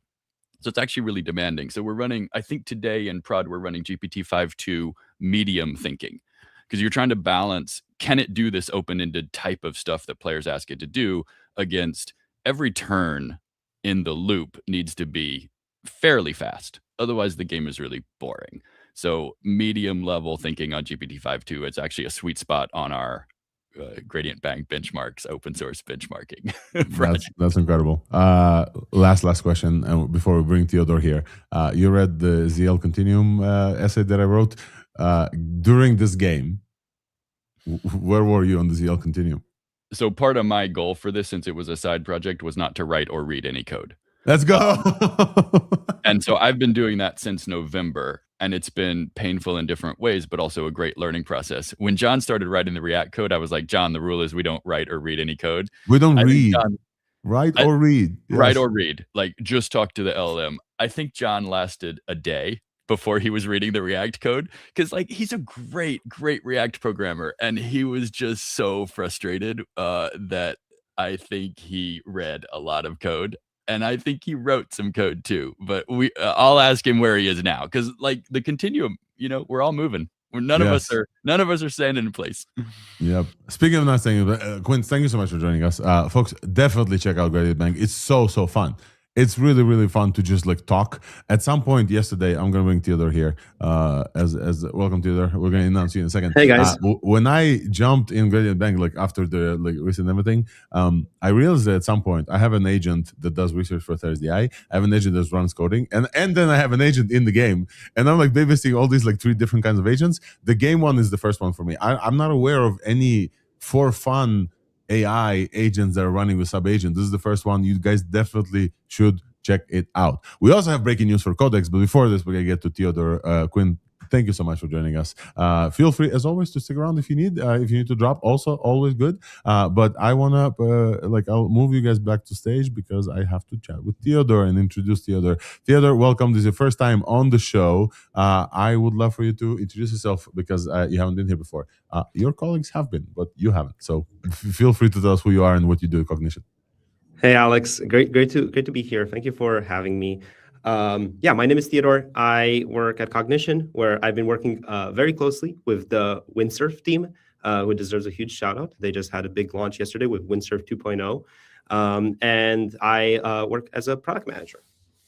And we talked about Windsurf multiple times. We had like multiple folks, I think, from Windsurf. We also started chatting about Devin recently. So we had Nader talk to us about Devin Swix, who's now an advisor, I believe, in Cognition. He's like a fairly frequent visitor to the show. And I think he actually recommended me to talk to you because IDEs are changing. I don't want to say the death word, but like it's also one of the outcomes of the AI engineer world from last week that we went to. People like Quinn, for example, don't even read code, right? Some people managing agents, and the world changes, and you guys have to change with it. And there's been a very interesting thing where like Devin was kind of like this from the beginning, like she fully runs autonomous, etc. And then Windsurf is still like with traditional IDE to some point with Cascade and a bunch of stuff. And now, tell me about now. Where are we now? Why? What did you guys release? What did you work on? Just lay it on me. Like I think folks want to know. Yeah, this is a great question and one that I'm very excited about. So the way we think about it is that the future of software engineering is managing a team of agents. That's what Cognition started with. That's what Devin is. It's sort of your trusty agent that can run in the cloud and execute end-to-end tasks autonomously. But we think the future of software engineering is actually managing a team of agents that's both remote and local that can work alongside you. And we've seen this internally. The reality at Cognition is that some of our best engineers are working with dozens of agents at a time. And this is something that we've started seeing, frankly, in the past 6 to 12 months. And what often happens when you manage dozens of agents at a time, both across your IDE for the tasks when you need to be sort of locked in and focused on the craft of software engineering, and in sort of like the cloud where you have Devin working on a lot of cloud tasks, is you have to switch context a lot. And your attention limit or your attention span becomes the upper limit to sort of how much you can do. And as a result of that, we wanted to build something that helped you basically manage that mess, manage that the craziness with like dozens of agents. And that's where we got to Windsurf 2.0. So Windsurf 2.0 launched yesterday. It does two things that we are very excited about. It brings the agent command center. So you can think of it as a NASA sort of mission control overview of all your agents. We actually were very thoughtful about designing that. We brought a Kanban board into it. And as you know, Kanban boards are actually, I see you have I was waiting for you on the show to hit the click restart and see kind of the new interface. It's going to pop up in a second. Nice. Yeah, that's good. Go ahead. But yeah, you have the Kanban board. As you know, like if you're managing and doing any project management, you need a Kanban board to look over all your tasks. And we think that's sort of like a great way to show all your agents working on your projects. We brought spaces so that you can easily switch between working on, so oftentimes a lot of tasks will have multiple agents in them. You can easily switch between multiple tasks. And then let's say I have a onboarding redesign space. And in that space, I have a local agent that I'm sort of pairing with to plan some work and understand the code base. I have two cloud agents that are building the API routes and updating the docs. And yeah, with Windsurf, and then the most important thing with Windsurf 2.0 is we're bringing Devin to the cloud agent to Windsurf. And the reality is that I was trying to make this point yesterday, local agents and cloud agents, a lot of people kind of like bucket them the same. But the reality is like they're very different, both from a UX perspective and capabilities perspective. When you're working with a local agent, you expect it to be sort of a very good pair programmer who can wait for you at every turn and can sort of like think about you can sort of like use it to think about what's in the code, how to plan it, how to build the architecture of what you're doing. And then with the cloud agent, you expect it to work end to end. You expect it to finish its task. So with Windsurf 2.0, we're bringing these two worlds together, and engineers can now go between them seamlessly. I have to talk about the Devin integration because I think people who haven't tried Devin since like the original release, and like maybe they were priced off of the original release, I think it was $500 a month for many folks, didn't realize how fast. Didn't realize how exact the stack that Devin built back then now fits the current world of agents. Our co-host Ryan Carson, who's not here, he's just like he switched completely. He used everything locally coded, whatever. Now he's like, oh, Devin does like most of the work for me. Bringing Devin locally, what does that mean? Like, is Devin, can I just like hang off tasks? What about environment? I have, I don't know, NPM running forever on my like local machine. Can you talk to me about like what the difficulties of bringing like a cloud agent locally? What does it mean? It's just like triggering Devin from local, or it can actually work on my computer? Is Devin local now? Like, tell me where we are. I personally think Devin is great. Yeah, that's a great question. And yeah, like you said, Devin has been sort of ahead of the at least from an ambition perspective, has been ahead of, like, it's been really trying to achieve that end state, that end goal of being the autonomous end-to-end engineer from the beginning. And when we built Windsurf 2.0, we thought a lot about that question. And that's a question I think we're going to be thinking about and working on for a very long time. The first step that we wanted to achieve was actually building in the actual Devin integration, where you could see all your Devin sessions and send tasks to Devin locally. You could see Devin's desktop locally inside Windsurf, which is very, very exciting for me, at least, because oftentimes I will be working on Windsurf actually. And when I work on Windsurf, I want Devin to be able to test its own work. And one of the best parts of Devin is that it has its own desktop, and it can, its own Linux desktop with an actual UI that it can use computer use and click around and test its work, and then send me screenshots and video recordings. So that's one.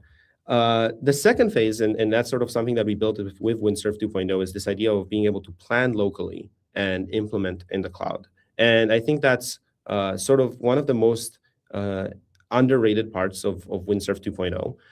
One thing that we often notice internally with engineers, and some of our best engineers, is that whenever they have a really hard task where they are going deep in the code base and they're trying to understand things that maybe they haven't written yet, local agents are still great, because you can kind of like use this, what I call Socratic method of working with an agent, where you're sort of like going back and forth with questions, challenging assumptions, trying to understand different subsystems, etc. And once you are in a great spot, we have understood all of that, you have all of the context formed in that conversation, you have maybe a plan of what you want to do. Oftentimes it's just execution, and it's testing, and it's making sure that CI passes, it's making sure that you find the bugs. And we wanted to make sure that we built that handoff moment. And that's one really exciting part of Windsurf 2.0. In terms of other things, we are, I think we're cooking. We have a lot of things that are sort of like the top of mind for us. You mentioned local computer use. I think that's something that's very interesting. I think you can go take it further with managing fleets of Devin. We had a launch a couple of weeks ago where Devin is managing multiple Devins and sub-Devins, and you can schedule them remotely. Scott always has talks about how— I love it. Yeah, it's. I think one interesting stat that I can share is that since those two launches, since we launched Managed Devins and Scheduled Devins, I think our internal usage has doubled. And I think that the interesting thing that Scott always talks about is how the future is in many ways going to be event-driven use cases as well, alongside sort of like the humans who write software and who are loving engineering, and now they can focus on doing more of what they want. But there's going to be a lot of this sort of like event-driven use cases, and a lot of agents creating agents and spawning agents. And I think we're thinking about how can we make Windsurf 2.0, how we can make the Agent Command Center the sort of most powerful mission control for those engineers. It's truly a golden age for engineering right now, because you can have something like Windsurf 2.0 that lets you just be in the flow, focus on the tasks, or honestly on building the things that you like building most. Like one thing that is interesting is some of the best CEOs in the world right now, Mark Zuckerberg, people like Sergey, yes, to coding. And they're really, it's sort of like agents have reduced those barriers to writing writing code and kind of like getting back in the code base. And you know what else they reduced? And apparently you guys mentioned this as well, is how much everybody sleeps. Like I read some tidbit there that some folks in Cognition cannot go to sleep without like kicking off thing. At the beginning of the show, you weren't here with us. I recapped the AI engineer thing. One of the most insightful talks there was a talk talk from Michael Richmond called FOMAT, Fear of Missing Agent Time. Maybe it's the last question because we're almost at the end of the show. Would love to hear from you how like super AI pilled like Devin, like cognition engineers are like dealing with the fact that like, oh, you know, if you're not running Devin overnight, like, you're achieving way less. No, that's very true. I think that is very true. A lot of folks on the team cannot go to sleep without starting at least a bunch of Devin sessions, sometimes multiple per task, so that they can compare them in the morning. You know, you kind of have your morning coffee and your last night agent runs, and you can see what's done and where you can start off. I think it's a phenomenal thing. One, like I said, it's a golden age for software engineering and for the craft of software engineering. You can focus on the things that you love, and you can spend less time on the things that you don't. And then being able to, like, one thing that was a problem before we had agents, frankly, was that being able to start on a project again after you broke focus. Paul Graham would talk about this, right, in his essays. You needed to have builder time because you had to maintain focus, because once you lost focus, very hard to regain it. With something like our engineers starting like dozens agents at a time before they go to sleep, when they wake up, they can have their morning coffee and they can just sort of like jump right in. So it's such a fantastic time to be a software engineer right now, where you don't have you can just sort of like constantly keep going, and it's very exciting. That's awesome. Theodore, thank you so much for joining us. We have breaking news. I'm going to bring up back folks, and as we have breaking news, Theodore, thank you for joining. Folks, check out the new command center, agent command center within the joint the space between Devin and Windsurf now. And I think it's absolutely great. But I think we have, let me add LDJ here, we have breaking news because this is a Thursday show. AI breaking news coming at you only on Thursday.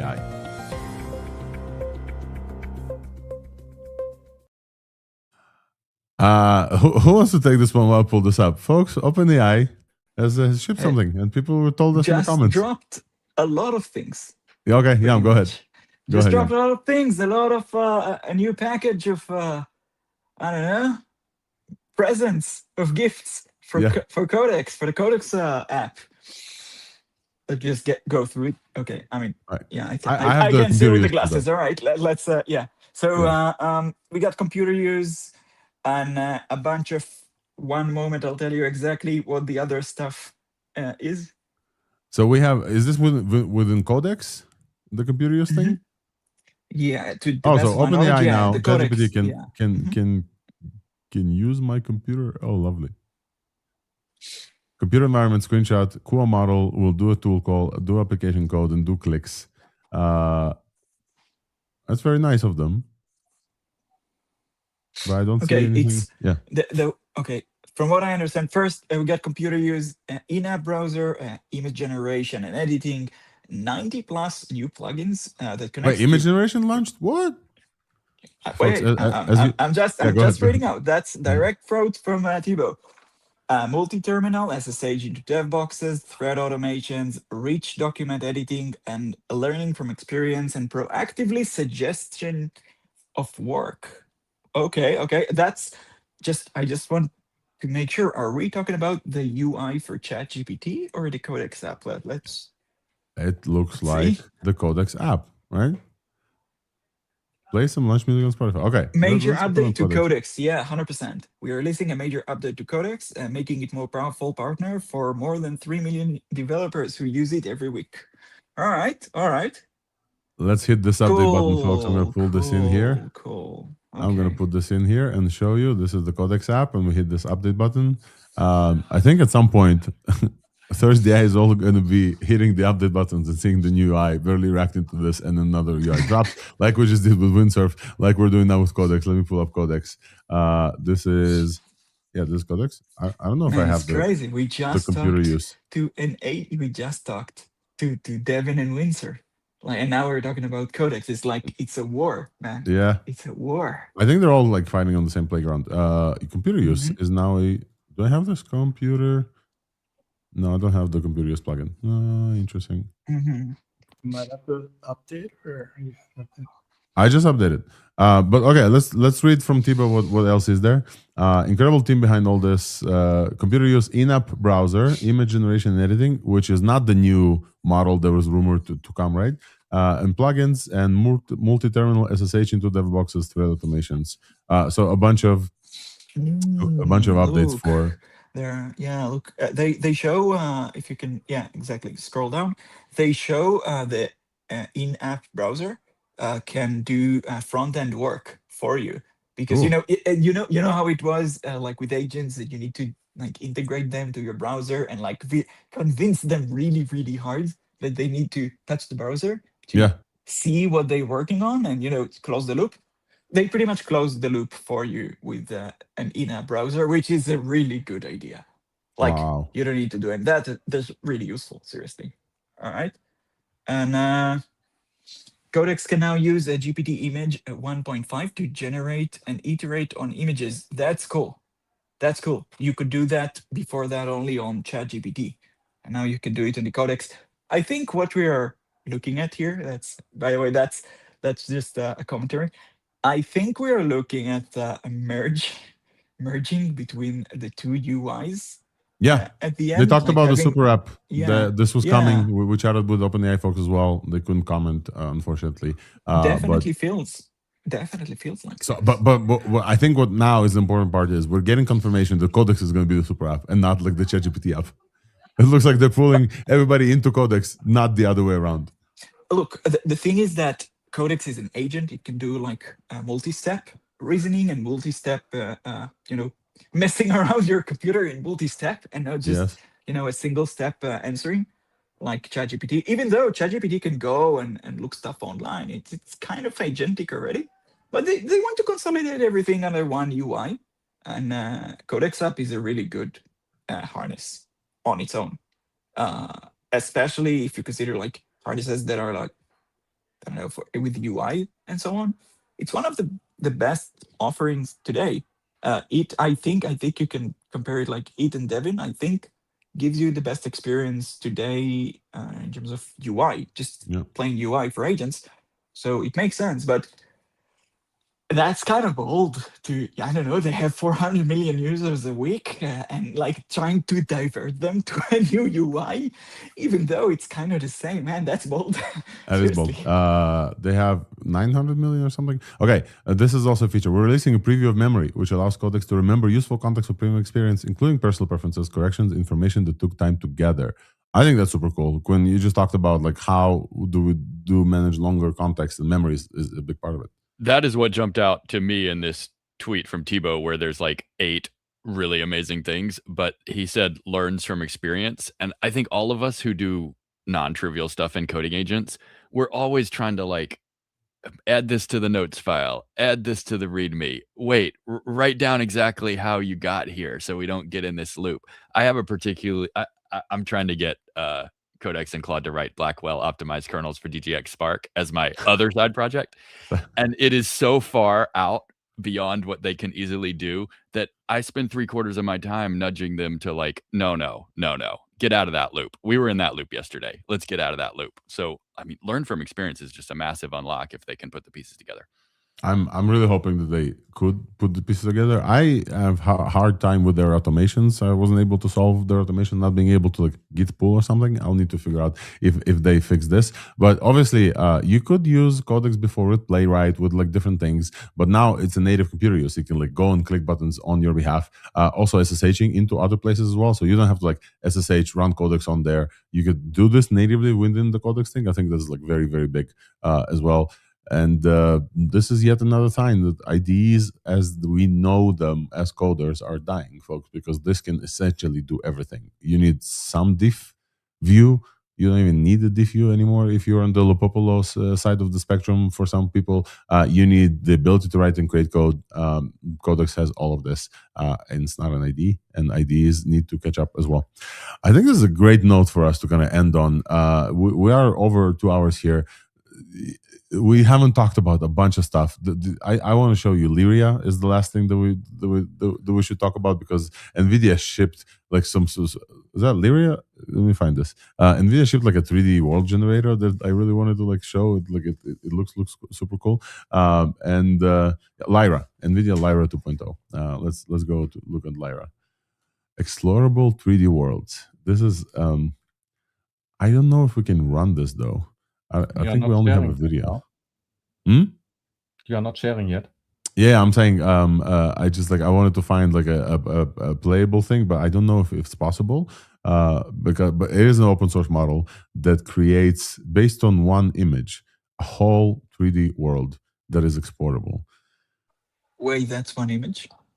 Supposedly, what was the image? What was the image? There's so many angles. Yeah, seriously. That's a great question. So let's look at the library. Creating simulation-ready 3D environment with interactive GUI. This looks absolutely bonkers. Now, this does look like that's great. Yeah, you can as you can see, they have a little robot in there, and the robot's walking the delivering packages. This was the image.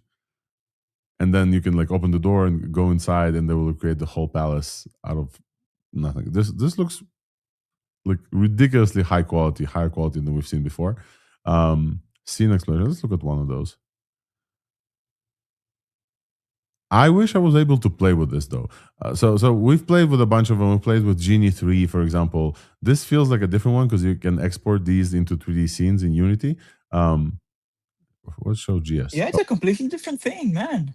Yeah. Genie is generating pixels on the fly. That thing you can actually use in I don't know, in the entire stack of development. That's crazy, man. Yeah, you can export this into Unity and run world simulations in this. The thing is that from this week, this is not the only one that we had this week. Tencent released theirs, and let me pull up the Tencent one as well. And it looks like and both of them are open source, I believe.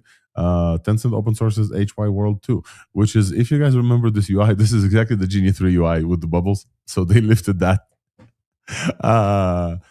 Yeah. What is the saying? US innovates, China imitates, and Europe regulates. I think that this is the saying. This is definitely the imitation part on their part. Let me pull up this blog from Tencent because we got this is GitHub. We got not one but a few world models, and hopefully this will load in a minute, and we'll take a look at the examples here. I don't know why it's not loading. Come on, Tencent. Well, not working for us. All right. But yeah, also playable characters in full 3D space, and you can run around and play with them. I think that it's not too long before someone like Gradient Bang from Quinn is going to be able to actually generate worlds, and for me to actually go and walk around my ship, which I find absolutely. Yeah, now if only NVIDIA made some more gaming GPUs so that we could play inside those generated worlds, that would be great. Yeah. Nisto, you want to comment on the thing we're seeing with usage? Yeah, I hit the usage limit in an hour. I just killed it all in little over an hour as well. I don't know if it's a tokenizer or putting the thinking on extra high, but it runs through it a lot faster for me. Alex, I think you did one test or something, and you're already at 4%. How many prompts did you even do? I just ran one prompt. You just ran one prompt, and you're already at the 4% of the 5-hour limit. Yeah. So that's not good. This getting thing is a little bit ridiculous, I must say. Yeah. Getting a little bit ridiculous at this point. All right, folks. That's what I meant at the beginning, that we need more access to AI of the level we already have, instead of having even better AI that we still can't use enough of. I agree with all of you. NVIDIA needs to give us more GPUs. If you haven't seen Jensen Sweat in front of Dwarkesh or seen Jensen Sweat ever, definitely go and check out that conversation. I want to finish on two things. AI for normies. This is somebody asked me to do a corner here. AI for normies. Let's try to do this, folks. In an absolutely weirdest thing that two weird things in the world of AI. One of them is robots are coming for Olympic runners. So this is a Unitary robot that breaks running at 100 meter dash. This Unitary robot is coming for you, and you won't be able to escape it if it's coming for you because it's so stupid fast. Look at this. Yeah, this is the world record. This is too loud. This is the world record for 100 meters, and it beats it at 10 seconds, 10.1 or something. which is absolutely crazy. They 10 meters per second is the speed of run for this robot. Okay, we don't have a reactions for this. We're just like tight-lipped. I have a reaction. Okay, go ahead. Well, I was gonna say real quick, shout out to the camera guy because he looks like he was almost catching up to it. Yeah. He should climb on the shoulders of the other robot and just like run behind them. And also the fact the camera guy is still human, that's also a testament to where we are.